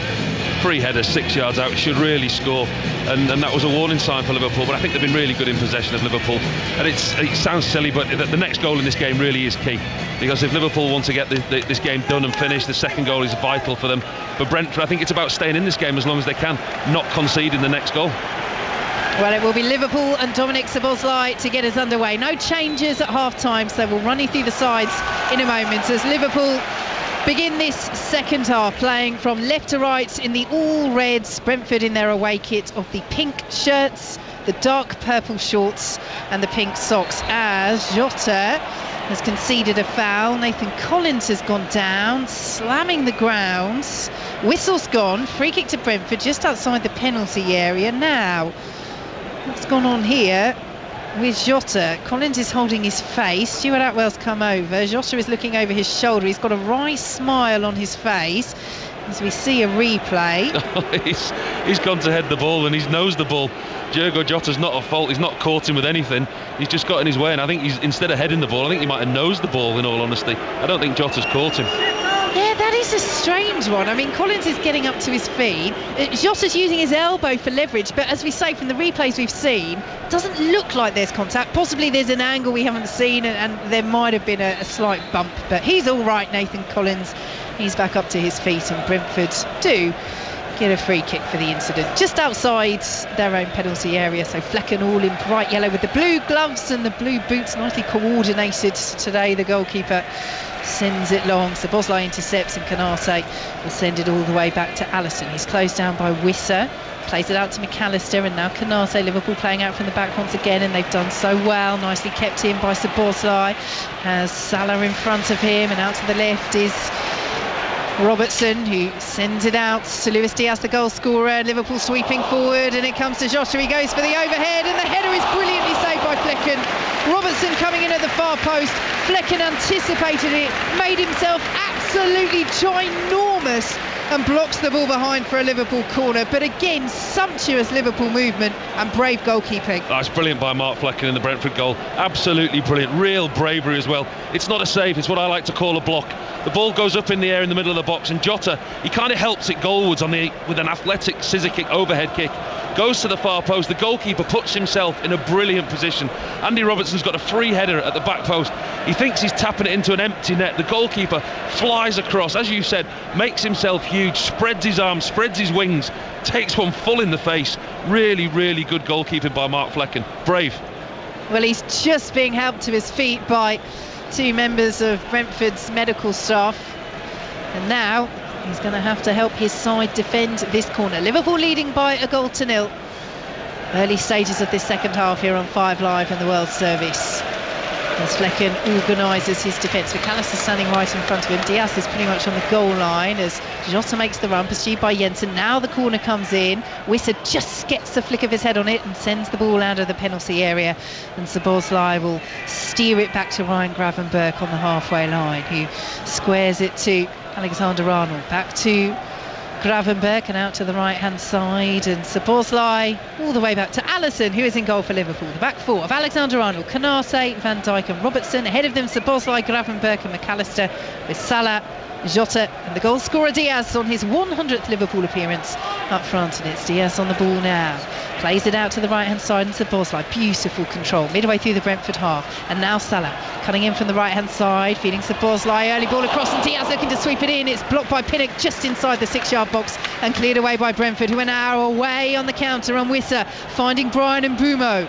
Support arriving with Ayer on the left hand side, and Mbeumo midway through the Liverpool half, right hand side, held up by Van Dijk, looks to feed Wissa, outside the penalty area. Back to Mbeumo. The pink shirts belatedly arriving for Brentford as Mbeumo has it. Driving into the box right hand side. He's muscled off it. Good defending by Jota, who was back there helping out. And steered away by McAllister to this right hand side and Szoboszlai. But just a little glimpse there, Paul, of that link up between Wissa and Mbeumo. Yeah, the pace that they've got on the counter attack, that all started by a brilliant block in his own 6-yard box by Ethan Pinnock.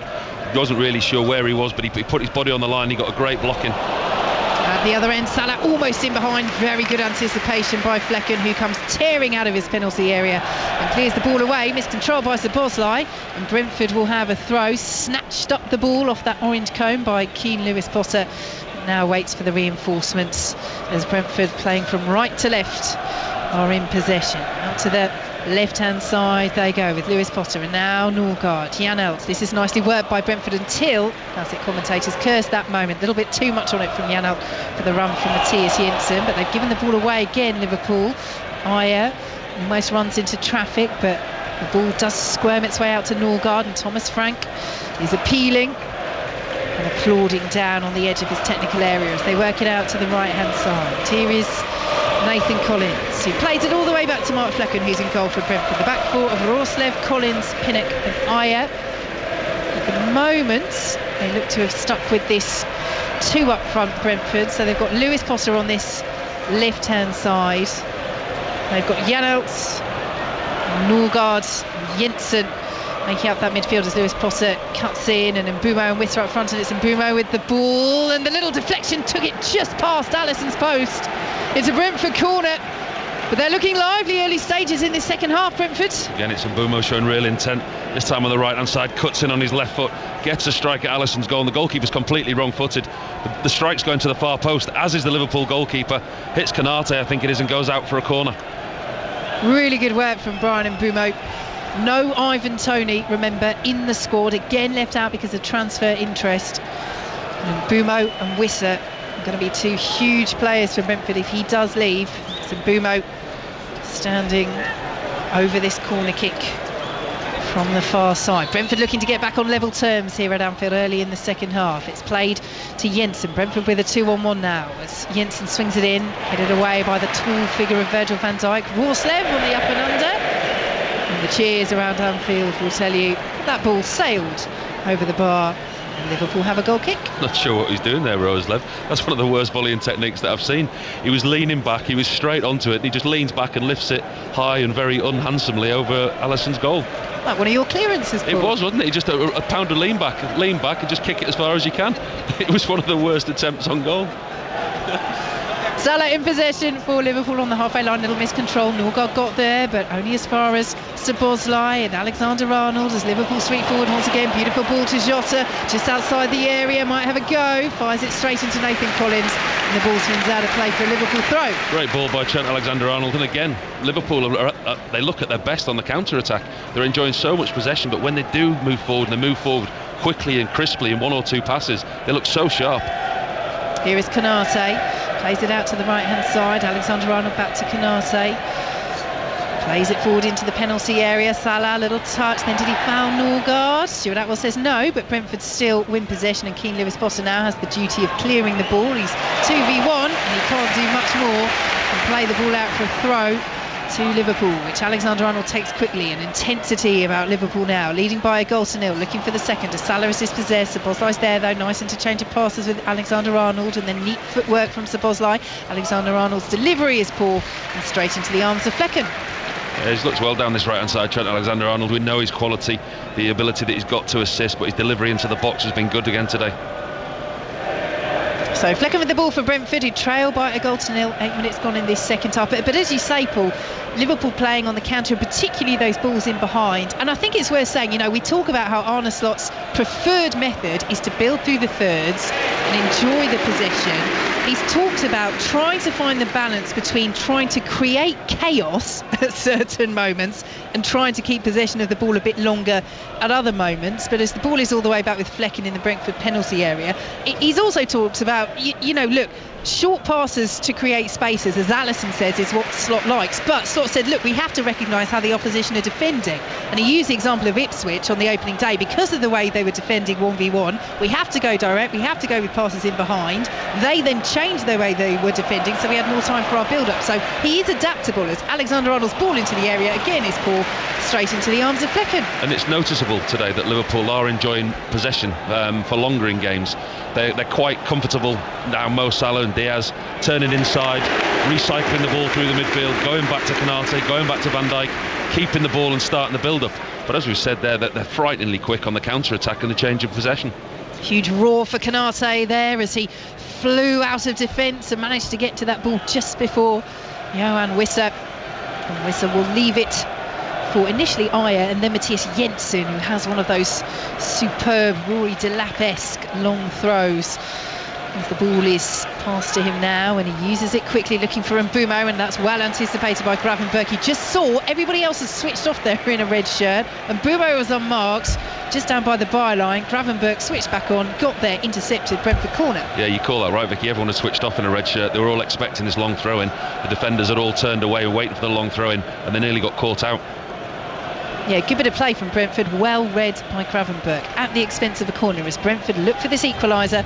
10 minutes gone in the second half at Anfield here on 5 Live in the World Service. So Jensen is over this and Mbeumo's there short. Again, a 2v1 against Luis Diaz. Janelt getting involved now as well. Jensen swings it in and Norgard was there at the far post, and in the end Alisson beats the ball away. Well, they have bodies over there on the edge of the 6-yard box. They're screaming now for a free kick, Brentford. They still have possession, and Mbeumo will pick it up right hand side of the penalty area, tossing with Alexander-Arnold. Goes down Mbeumo. The flag is up, and I think it's been given against Mbeumo for offside. Let's see. Well, Brentford were appealing for something earlier in the move. The upshot is, initially, it was a really good save from Alisson. Norgard was there, but the header was won at the far post by Nathan Collins, who got there just ahead of his captain, and Alisson beating the ball up and then away at the second attempt. Well, there's a perfect example. Goalkeepers don't always have to dive to make fantastic saves. That's a great reaction save. It's a really well worked corner by Brentford. In swinging ball, Collins wins a header at the back post, 6 yards out. It's in and around Alisson, but it's his reactions, and he just fists the ball straight up in the air. I mean, he's straight at him, but he has to react, and it's his reaction what makes that save good. He's not diving, he's not flying across his goal, but it's fantastic reactions, and he's quick enough to get on the second.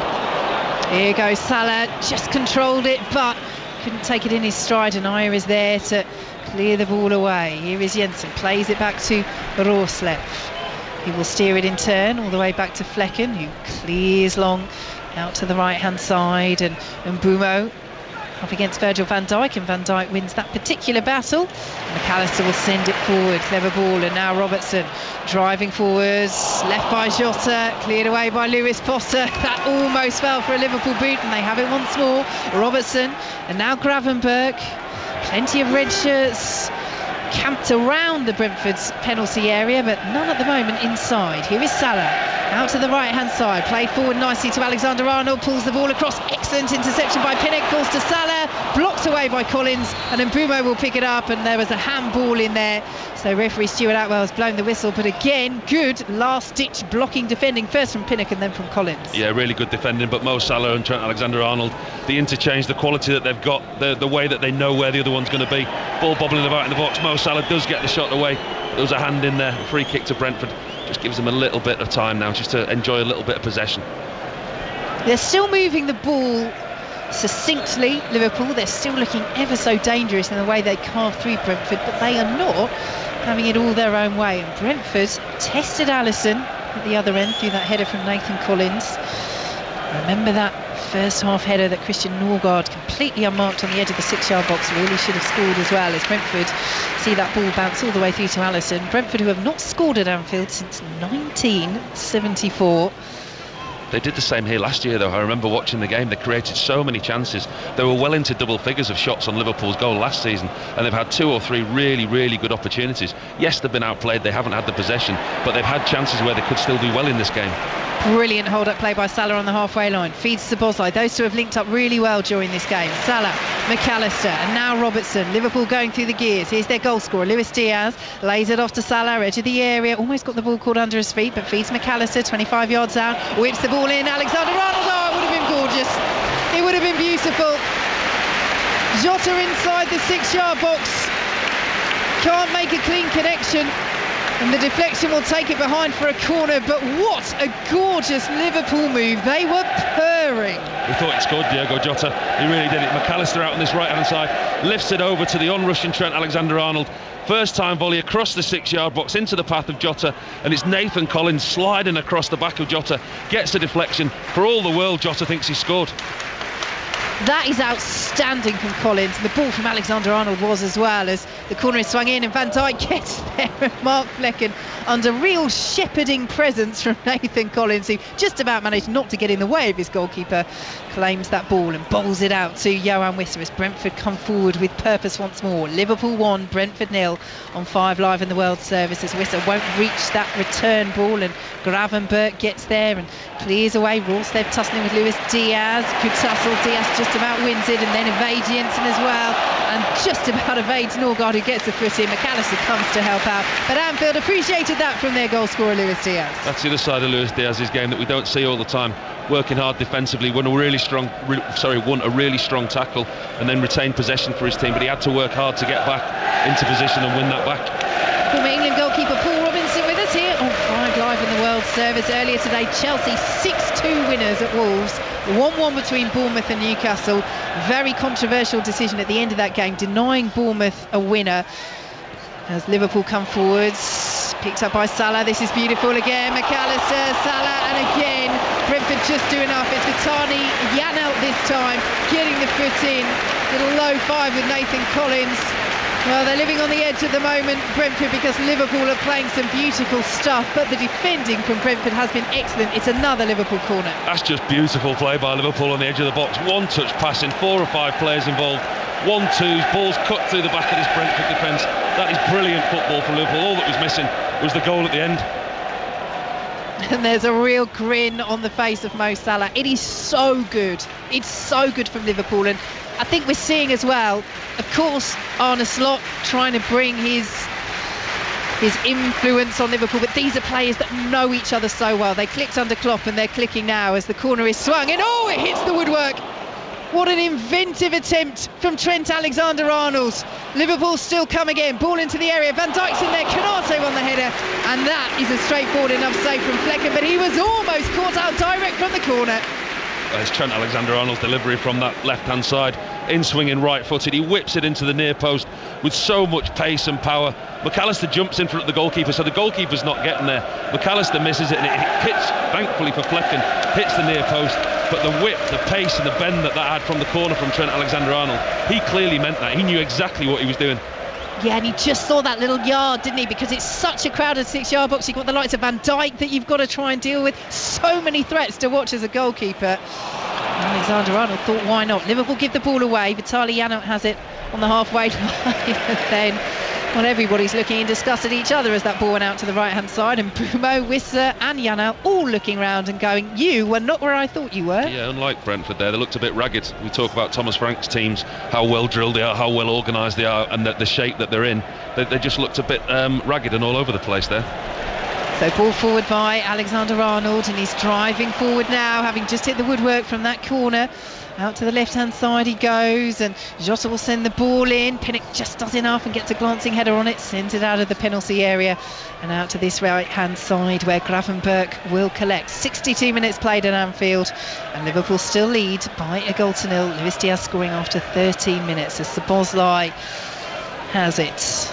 Lines open for 606 08085 909 693. Have your say after the conclusion of this game. You might want to talk Bournemouth Newcastle, that controversial disallowed Bournemouth winner. You might want to talk about Chelsea's 6-2 victory at Wolves, or you might want to talk about Arne Slot's first Anfield competitive game as Liverpool manager, which they're winning at the moment as the ball's into the area. Brentford clear it through Rawslev on the edge of his 6-yard box, but they're dropping deep again, Paul. They're not having a lot of possession at the moment, and when they do get possession, on the rare occasion they're not able to keep it. Liverpool are really pushing for this second goal now as Gravenberch has it midway through the Brentford half. Exchanges passes with Alexander-Arnold as Anfield raises its voice once again. Luis Diaz saw the run of McAllister, who's now offside, lays it off to Jota, now back to Gravenberch, and Liverpool just now taking that patient approach that Arne Slot has encouraged at times, as Salah taking on Ayer. He's done really well, pulls the ball back across. Diaz, it's off the outside of the post.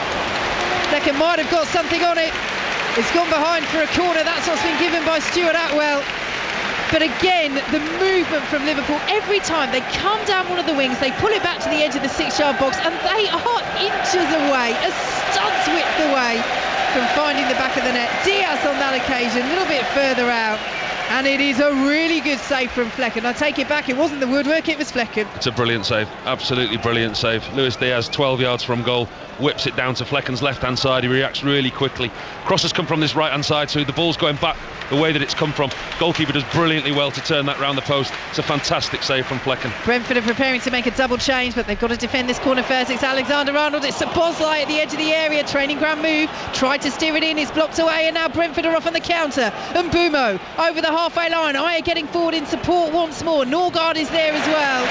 But Mbumo sees that cross blocked by Szoboszlai, and it goes out for a Brentford throw. They take it quickly. Jensen, early ball across. Alisson wasn't quite sure, but it had too much on it, and Lewis Potter won't be able to keep it in on this far side, and Liverpool can breathe again. And for all their dominance and all the possession that they've got and the chances they're creating, Liverpool, you do feel that they're going to need this second goal, because Brentford aren't going away. Yes, they're submissive in possession, they're allowing Liverpool a lot of possession, but they are still creating chances, and at 1-0 it's still a perilous line that Liverpool are towing. So here comes this double change. Mikael Damsgaard is on, and Fabio Carvalho, the former Liverpool man, also makes his way onto the field. Matthias Jensen and Keane Lewis Potter, who had a great first half, Lewis Potter, but he's been quieter in this second half, are the two to make way. So warm applause for Fabio Carvalho on his return to Anfield. Joined Brentford from Liverpool this summer. 21 appearances he made for Liverpool, 3 goals he scored. Spent last season out on loan, and was asked, you know, why he's decided to leave a club at which he had a brilliant pre-season, scored against Arsenal and Manchester United, but he said quite simply, you know, what is the point of sitting on the bench? As Luis Diaz bursts forward, Liverpool looking for the second. Brilliant block again by Nathan Collins, edge of the 6-yard box to deny Jota. Defending still to do for Brentford. Jota picks it up once more. Rorslev on the stretch this time, steers it out to the right hand side, and the substitute Damsgaard, his first action is to lose the ball, and Mbumo comes back and helps out, plays it back, cleared away by Rorslev. Kanate with the header. It's all very frantic at the moment in the centre of the pitch. Gravenberch does well out to the left hand side. Lovely interchange of Robertson. Again, Liverpool just clicking so well in terms of their connections. They're one-touch passing as Szoboszlai to Gravenberch. I mean, that is one-touch passing, but they're just passing it between themselves at a distance of 2 yards, so we won't praise that quite so much. You can hear a fan behind us actually who's not too impressed with that. Still, they've got possession, but so much of what Liverpool have done in this second half has been brilliant connections. We've created so many chances, and I've lost count of the amount of last-ditch tackles that Nathan Collins has put in. The centre half at the back for Brentford, he's been outstanding this afternoon. Diogo Jota thought for all the world he'd scored. He put his body on the line, got a deflection. There again, he's there. He just seems to have this knack of being in the right place, and his timing of challenges has been absolutely outstanding. Here come Liverpool down the right hand side once again. Yes, absolutely, Brentford's defending has matched Liverpool's attack in this second half. Salah goes for the curler, straight into the arms of Flecken once more. Yeah, they're knocking at the door again, Liverpool. They're creating the chances, but you do get the feeling that they are going to need that second goal in this game. The longer it goes, the more Brentford will push forward, and they'll take more chances.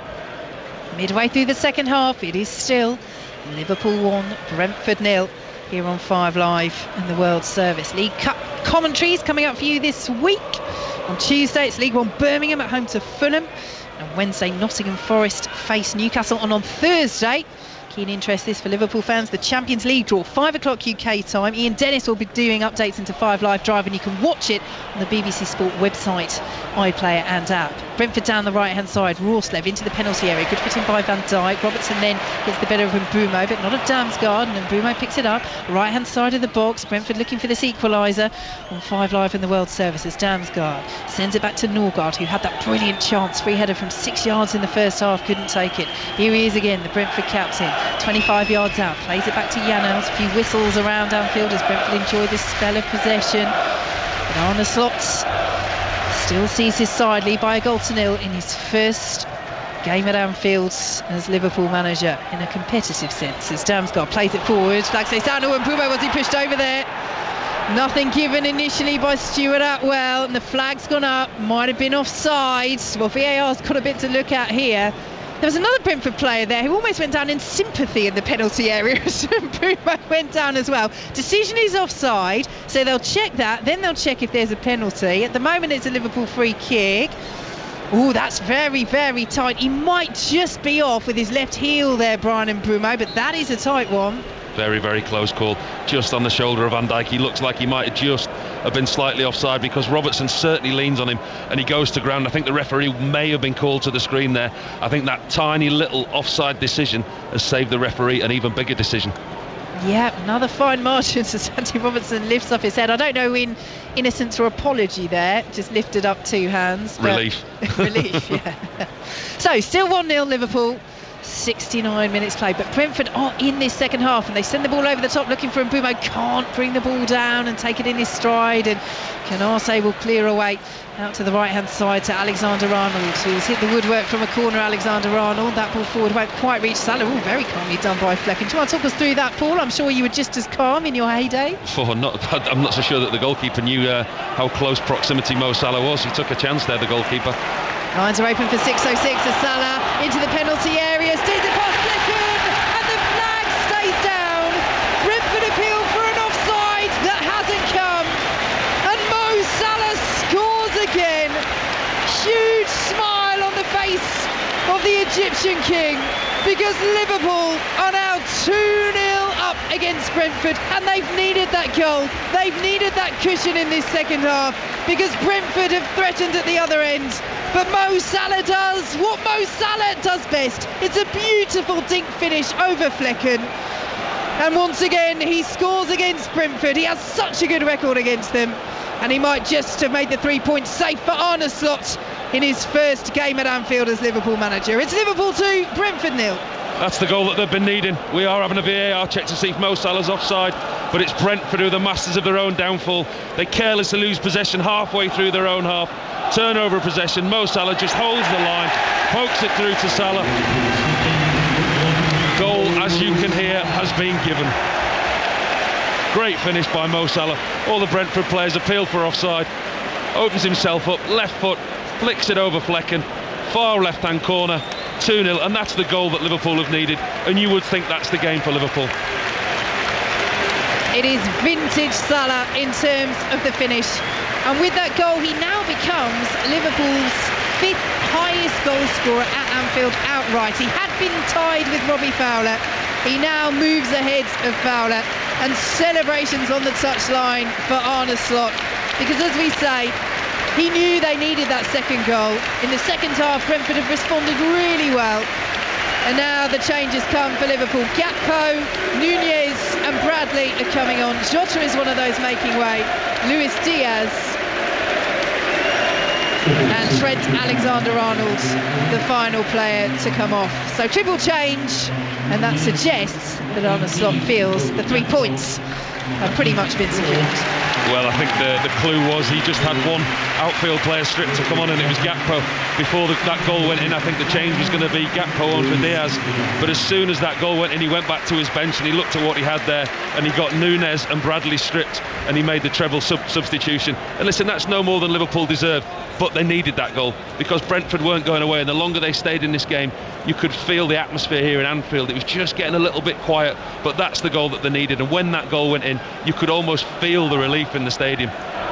So a response from Thomas Frank as well. Vitaly Janelt is being replaced by Frank Onyeka, and Kevin Schade It was their one change today. He's also going to come on for Johan Wissa. So no Ivan Toney, not in the squad due to continuing transfer interest.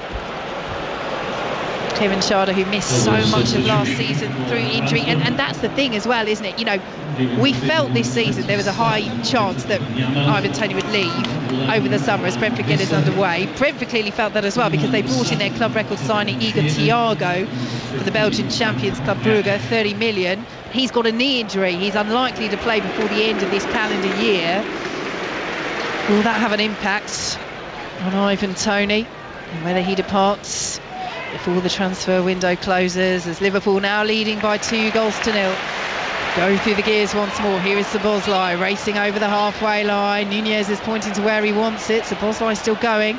Arrived at the edge of the penalty area, out to the right-hand side, and Mo Salah looking for his second goal, and Liverpool's third. Here is McAllister, edge of the D, dinked forward, cleared away by Brentford, but not decisively. Bradley will try and pick it up on the edge of the penalty area. It's good defending though by the former Liverpool man, 21-year-old Fabio Carvalho, but he can't find a teammate, and Nunez gets there, and Gravenberch has it now. Liverpool leading by 2-0. 16 minutes to play as they work it out to the left-hand side. Interesting there, looking at Arne Slot's first substitutions here at Anfield. He changed 2 of his front 3. And now you'd think Mo Salah at 32 just scored the goal. You know, he might want to manage his minutes. He might want to look after his more senior member of the front 3, if you like. But no, he's taken off Diogo Jota and Diaz and left Salah on, and that just shows where he's at the moment, how fit he is, how sharp he is, and how important he is once again, another year, to this Liverpool team. So Mark Flecken, who has made some brilliant saves in this game, but has now been beaten twice, bowls the ball out to the left-hand side. And that's it, I guess, Paul, isn't it? That, you know, Brentford will say, look, fine margins. We've defended brilliantly. We've had to. Liverpool could have scored plenty of goals in the second half had we not done so, but we've had chances at the other end.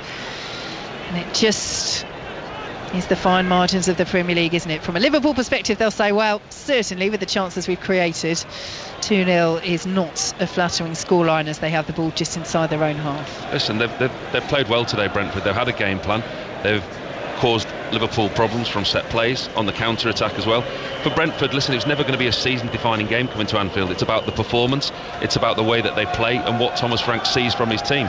I don't think he'll be too disappointed with what his team have given him. Listen, it's 2-0 at the moment. There's 15 minutes left. I could be made to look very silly. Liverpool could go on and score 3 or 4 the way that they're playing.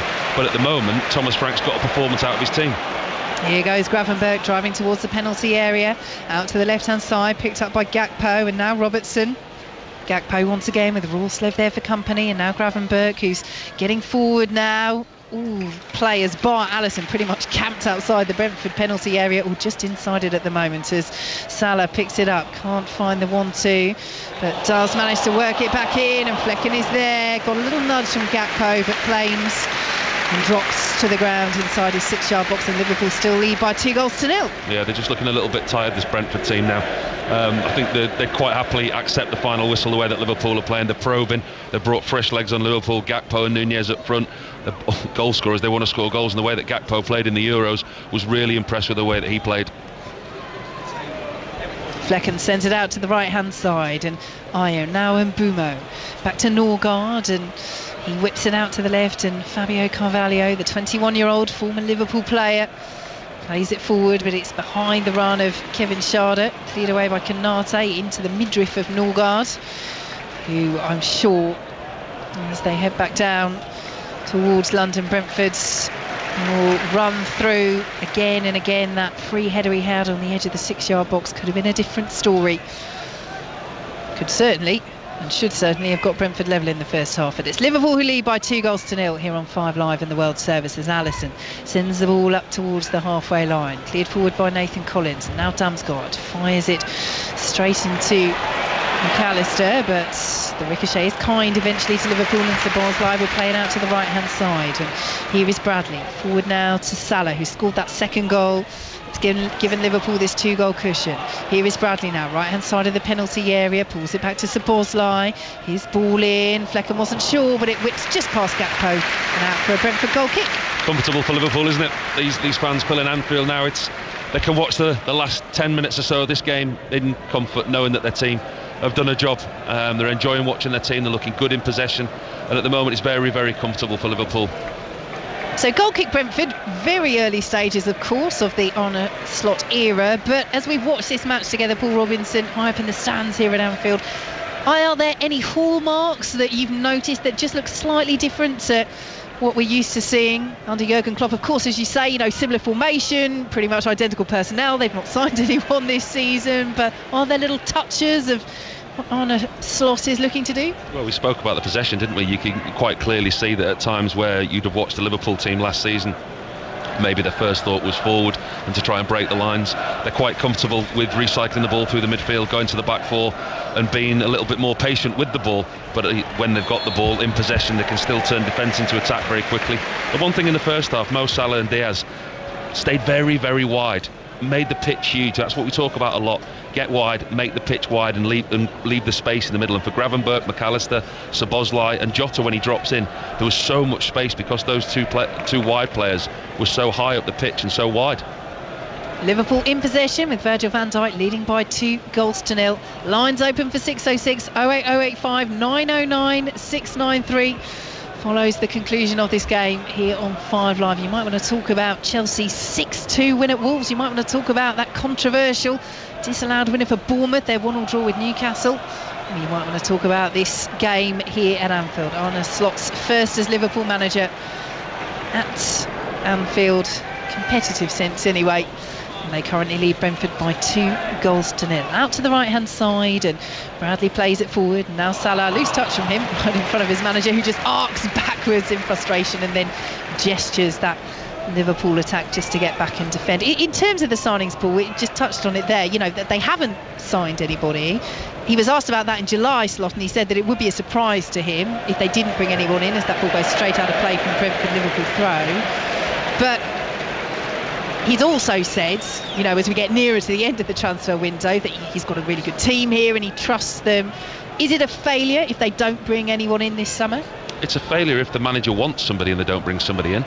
But at the moment, he looks very shrewd. I don't suspect that's a business point of view from Liverpool. When you look at the quality that they've got, said before in the first half, before the game, the pre-season friendlies they played here, 2 games in one day, and they put 2 11s out that were capable of starting in the Premier League. So they're a very strong squad. Here they come down the right-hand side. Oh, a little ricochet off the top of the bar. Rasping shot from Cody Gakpo. Took a deflection on its way over and bounced off the top of the woodwork for another Liverpool corner. I like what I'm seeing from Cody Gakpo this year, carrying on the form that he had in the Euros. Just looks full of confidence on that left-hand side, looks brilliant. Whips the shot in, it's heading for the top corner. Brentford defender, not sure who it is, gets across the front of it, just takes a flick off the top of his head, goes over the bar. But Cody Gakpo, once again, looking sharp. He's unfortunate not to get a start instead of Diaz. I was really, really impressed with him in the Euros. But if he can recreate that form in a Liverpool shirt, he's certainly going to get goals this season. Yeah, Nathan Collins there with that little flick. He's made some key interceptions as Robertson swings that ball in and Flecken wasn't sure and the header is wide. And Liverpool are saying that potentially that should be another corner. So Szoboszlai certainly making that appeal, but it's gone behind for a goal kick. And just very occasionally have we seen Flecken look flustered, and that was an occasion. Yeah, he wasn't too sure where he was positional wise. I think he's been excellent today, Mark Flecken. A couple of blocks that he's made, and one really, really good save down to his left from Luis Diaz. And I've got to say, objectively, that's not goalkeepers union from Paul Robinson. He has been very good indeed. As you know, my card got revoked a long time ago in lieu of honesty in my job. Brentford in possession. They trail by 2-0. We're into the final 9 minutes here at Anfield on 5 Live and the World Service as Onyeka has it on the halfway line. How happy will Slot be then with this performance, as Núñez almost got it away from Onyeka? Would have been even happier, but first game at Anfield, we know what an occasion it was. He said in the programme notes it was a big honour, but also focused on the game. How pleased will he be? He'll tell you that he's pleased. He'll say that there's things to work on. There'll be certain things that he'll look to work on. I think he'll play it down. I think the biggest thing that will please him, if it does stay this way, is clean sheets. The clean sheet last week away at Ipswich, another clean sheet at home today, if that is the case, where we've got 7 minutes or so plus injury time to go. Defensively, they've looked good. They've looked a little bit susceptible from set plays, but the way that set plays are delivered and worked on now, a lot of teams look susceptible on set plays. He'll be delighted if this stays this way. 2 clean sheets on the bounce. I think that was what will please the manager the most. Allison gathers that ball into the penalty area. We have just heard a little chant for him there, Arne Slot. First person to do that chant was Jurgen Klopp back in May as part of his farewell speech. Very much the message was, get behind the new manager when he arrives, and that is what they've done for Liverpool fans. So far so good, as Harvey Elliott comes on for Mo Salah. And warm applause, as there always is, all around Anfield for this man. He's been brilliant today, hasn't he? He's been outstanding. I wouldn't say he's been the difference, but he's just been the Mo Salah that you would expect. He looks sharp, he looks fit, he looks strong. Always looks like he's going to score a goal, and as I said before, his numbers year on year are incredible. Yeah, scored already on the opening weekend against Ipswich, and he scored here today, the second goal, and what a beautiful finish it was. Stinked over Mark Flecken, and even though he's departed, his song now rings around Anfield as Brentford come down the left hand side. Liverpool 2, Brentford 0. Good challenge by Bradley on Kevin Schade. Ball goes out of play for a Brentford throw. He does well, Schade, down this left hand side. Just runs at Bradley, gets his team a throw in. As we're seeing the shots on our monitor of the interim England manager in the stand here at Anfield, Lee Carsley, casting his eye over proceedings here today. Absolutely. Big international break coming up as Kevin Schade throws the ball into the area. Good clearance away from Darwin Nunez. It's sent forward by Mikel Damsgaard, but only as far as Bradley, and Nunez, having cleared that ball away inside his own penalty area, is now bursting down the right wing, but Flecken will get there and clear away. But could you say he looks like he's got a point to prove, Darwin Nunez? He certainly does. Here goes Harvey Elliott. Oh, he's in there, Nunez, surely offside. Misses the header anyway. Flag goes up, and do you know what? I think in that 10 seconds we've just seen Darwin Nunez summed up, have we? It certainly was a great opportunity from there, wasn't it? I mean, there was nobody more relieved around Anfield that that flag went up than Nunez, and he's 6 yards from goal. It's a great cross in, he just completely misses the header. He must be the most frustrating player if you're a Liverpool fan, because as Flecken has it back from Pinnock, the talent is quite evidently there, but it's the clinicalness. And yes, okay, he's been on the pitch a matter of moments. We've just talked about how he's so desperate to close down and get involved and show what he can do, but that won't have helped him. He could, even if the flag had gone up, he could have just done with nodding that one in, couldn't he? Oh, I like him. I really like Nunez. I think he creates so many chances. He puts himself in a position. There's one thing, he's not afraid to keep doing what he's doing. Yes, he misses a few chances. He should score more than he does, but I think there's going to come a point where it just clicks for him and he's going to score an absolute bagful. Cleared away by Virgil van Dijk after a little loose pass by Gravenberch, headed away by Rorsleff. Yeah, he was the joint leading assist maker for Liverpool last season. Nunez, 13, along with Salah. So he is unselfish as well as part of that forward line, and with the talent that Liverpool have, I think you have to be. You know, obviously your team can get away with having a striker that will just have one thing in their mind and can be very successful, but it's very much a unit for Liverpool, and that unit is clicking as it did under Klopp, so far under Slot. This Premier League season is starting very nicely indeed. They won 2-0 at Ipswich. They're 2-0 up here against Brentford with 4 minutes plus added time to play on 5 Live in the World Service. 08085 909 693. Call us now for 606, which follows the conclusion of this game here at Anfield as Liverpool pick up possession. Now Cody Gakpo, who's seen his shot deflected onto the woodwork in this second half. The second time that Liverpool have hit the woodwork in the second period. Alexander-Arnold from the corner as well as Elliott. Back to Nunez just outside the penalty area. Szoboszlai left it because he knew it was offside. Elliott picks it up once again, and now back to Bradley as Liverpool are preparing to make another change. Wataru Endo is about to come on, getting his final instructions as McAllister runs into trouble in the shape of Damsgaard, who looks to set Mbumo away down the right hand side. Here he is, and suddenly Liverpool looking a little bit stretched. Here is Mbumo taking on Konate inside the area. Poor delivery in the end, just couldn't get the purchase on the cross, and Ibrahima Konate is there to block the ball away, and Liverpool will bring it forward now, and the game just getting a little bit stretched in the final stages as Liverpool push for a third. And Szoboszlai is over the halfway line. Bradley's made a good run forward, now offside. Here is Elliott, edge of the penalty area. Bradley's still up there. Szoboszlai, shout of man on, lays it off as Carvalho was closing down, the former Liverpool man, and Liverpool still in possession. And this is what I think Slot will be happy with. You know, it's 2-0, you've got a clean sheet. He's very happy in this sort of scenario as he strolls around his technical area with his hands in his pockets for them just to keep possession. Yeah, I mean, you look at every Liverpool player on the pitch now, everybody's almost motionless. They're just keeping the ball. They know that they've done a good job today, they know they've played well, and they know that the game's won. And they're coming down the left-hand side. McAllister, they might yet get another one. Nathan Collins had the time there to adjust himself and play the ball away, but they've lost it again. Brentford inside their area. Gakpo whips the ball across, flicked away brilliantly by Ethan Pinnock out of the penalty area. Header inside his own 6-yard box. It's such an awkward one because he doesn't have time to adjust his body and just back flicks the header away. Liverpool come again. Here is Bradley, and now Gravenberch midway through the Brentford half. 2 minutes plus added time to play. Liverpool 2, Brentford 0. As Robertson comes forward, Gakpo can't find McAllister. Norgard and Carvalho between them will get it away to the right hand side, and Damsgaard looking for that ball forward once again. Second time he does squeeze it to Fabio Carvalho, and Mbeumo now offside, so Damsgaard makes the run, now leaves it for Mbeumo, who's back onside. Neither of them can connect, and Liverpool will play the ball away. He looks tired, Mbeumo, doesn't he? I mean, you can't blame him. He's run tirelessly today for Brentford. He's chased lost causes, he's worked very, very hard, and he has looked a threat on the break when they've had the ball. Liverpool in possession on the halfway line. Arne Slot has just come over to Wataru Endo, who's been waiting for about 2 minutes to get on, and put an arm around his shoulder as if to say, look, I'm sorry if this doesn't happen. Like, I am trying to get you on for a few minutes, but at the moment the ball's just not going. He has been stood there for a while, hasn't he? That just shows you how comfortable that Liverpool are in possession. Yeah, he's redoing his stretches now, Endo. He might get on.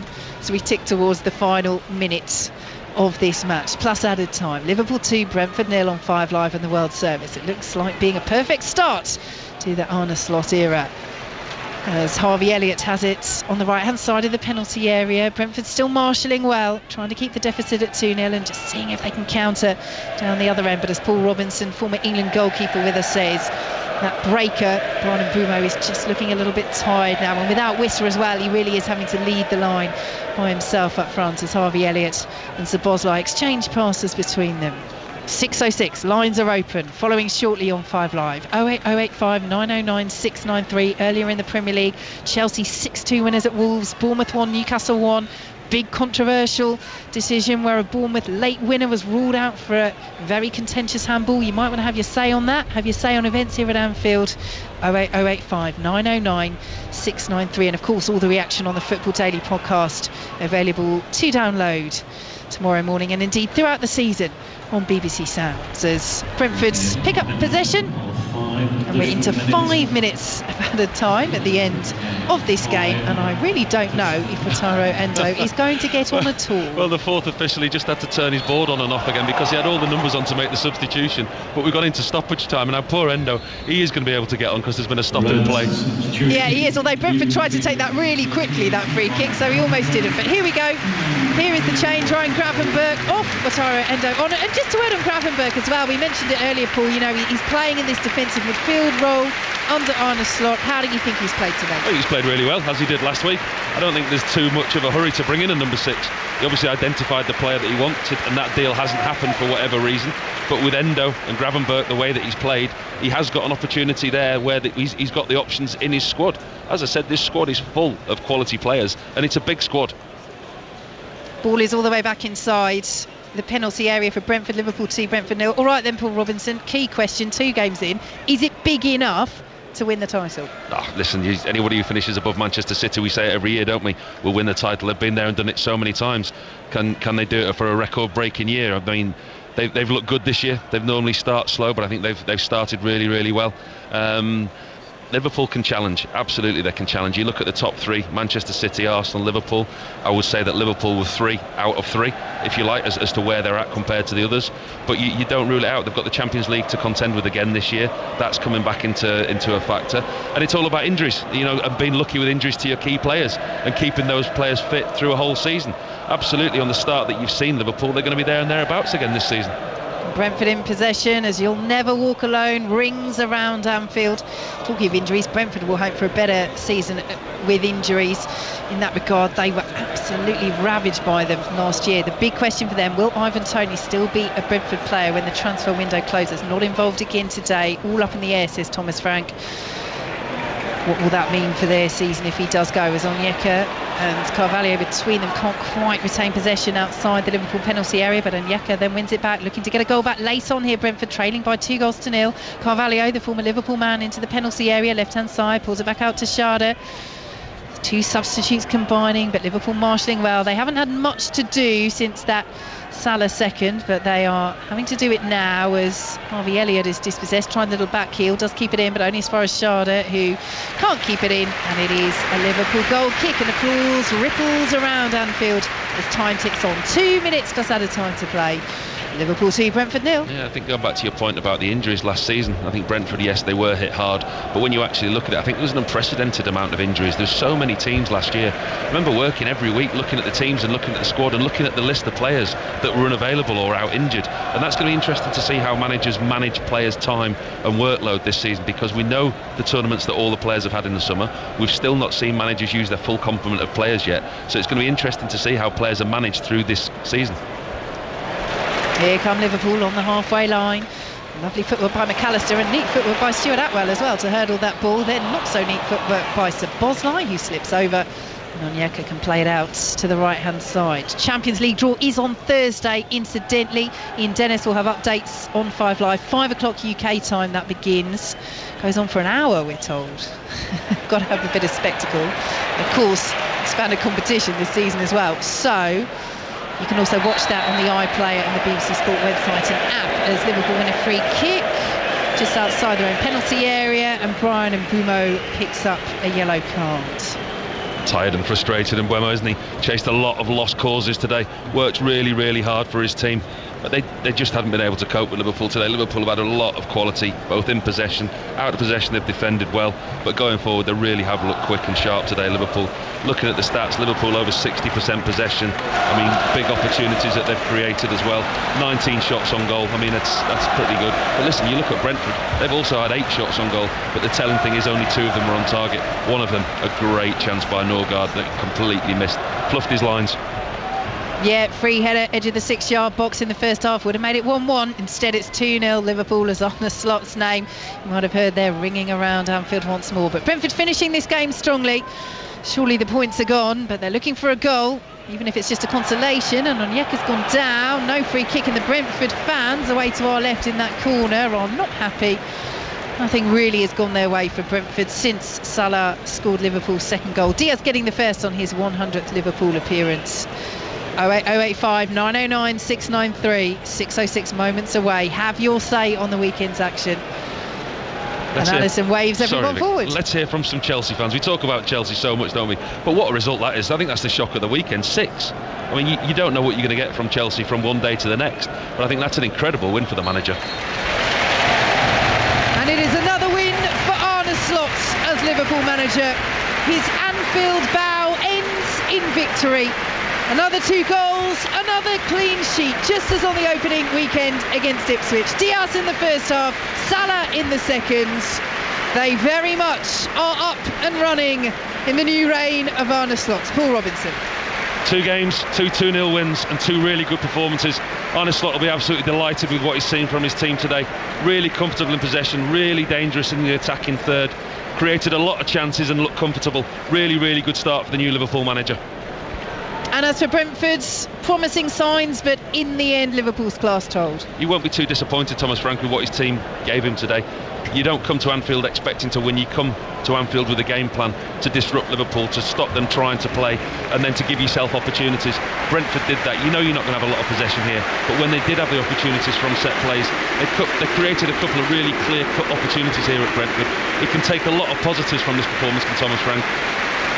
And certainly plenty of positives for Arne Slot and Liverpool to take. His first competitive experience of Anfield ends with a victory. It ends Liverpool 2, Brentford 0.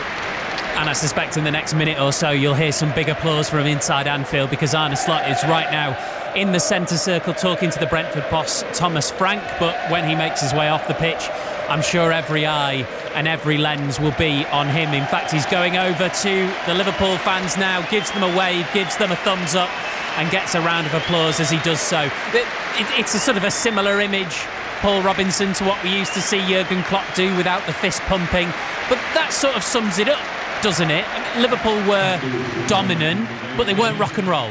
Cool, calm, collective, comfortable in possession, which is pretty much what the manager has asked for them. Spoke about that he wanted them to be more calculated, take more time, create chances and enjoy possession, and they certainly did that. You could see that there was a coolness and a calmness about them, but they still have that cutting edge going forward. I've been impressed with them, Steve, what I've seen today. Yeah, Arne Slot's just made his way down the tunnel, a few more waves to the Liverpool fans and to the Liverpool supporters who brought that big banner with them which says "We've got your back, Arne," in English and in Dutch. So he's made his way off the pitch now. I suppose, I'll tell you what it reminded me, Paul. It reminded me a bit of sort of the sort of Spain team that won the World Cup, in that they got 2 goals clear, they got the sort of safe-ish lead, and then they just kept the ball. They just killed the game. Yeah, it was job done, and you could see it was job done. And the relief in Anfield when they got that second goal, because it's always finally poised, isn't it, at 1-0. But when they got that second goal, they knew it was job done. There was no panic. They were never really under threat in open play. Only from set plays did they look susceptible. But in possession, they looked really good, looked really comfortable. And like you say, when the game was done, it was all about game management and just get to that final whistle. And they've done that for a second week running. They've got the new sporting director in Richard Hughes. Michael Edwards is back at the club. Wildly successful when he was sporting director. He's now the CEO of football. But these people are relatively new to their jobs again, so you sort of get the feeling, don't you, that they might actually not make any high-profile signings. They might think, well, this is good enough, let's start thinking about next year. Well, I said in commentary, the 2 games they played pre-season on the same day, and they were able to field 2 11s that were more than capable of playing in the Premier League. I looked at the team sheet for both games, and you wouldn't be surprised if the team was announced an hour before a Premier League fixture and either one of those teams were playing. So they have got a deep squad, and they have got quality. They've got young players in that squad like Conor Bradley, like Elliott, who are another year more experienced. They're getting better players, so you're getting players in that squad that are improving. So unless the manager identifies a player that he clearly wants or a position that he wants, they're not going to go out and buy for the sake of buying. Brentford obviously started well with that victory over Crystal Palace. They've lost today, and they've lost fairly comfortably, but I'm not sure Thomas Frank has learned anything particularly good or bad, has he? No, listen, it's never going to be a season-defining game for Brentford, is it? I mean, you don't not, wouldn't you? No, I mean, you look at the fixtures, don't you? You identify managers, go through the list where they're going to get points from. You don't necessarily earmark Anfield as where you're going to pick points up. These are bonus grounds for teams like Brentford. You come here, you want a performance, and every now and then you'll get a performance, and you get an opportunity like the one that Norgard had in the first half, where you might just upset Liverpool, and you've got to be at your very best, and Liverpool have got to play poorly for Brentford to get anything here today. What Thomas Frank has learned is that his team are like they were last year. They're very organised, decent defending, disciplined out of possession, and they can offer a threat going forward. There's positives in that. I know what Thomas Frank's like. He'll look at that game, and there's positives in that game, what he'll be able to take from that. He won't focus on the negatives, because that's Liverpool. Liverpool, yes, they created chances, yes, they got 2 goals, but he won't focus on that. He'll look at the positives of what his team gave him today. Good stuff, both. Thank you very much. Paul Robinson, Vicky Sparks at Anfield. Liverpool 2, Brentford 0 after Wolves 2, Chelsea 6 and Bournemouth 1, Newcastle 1. 08085 909 693. Robbie Savage and Chris Sutton on the way very shortly with 606. Don't forget you can hear the final stages of the Women's Open Golf on 5 Sports Extra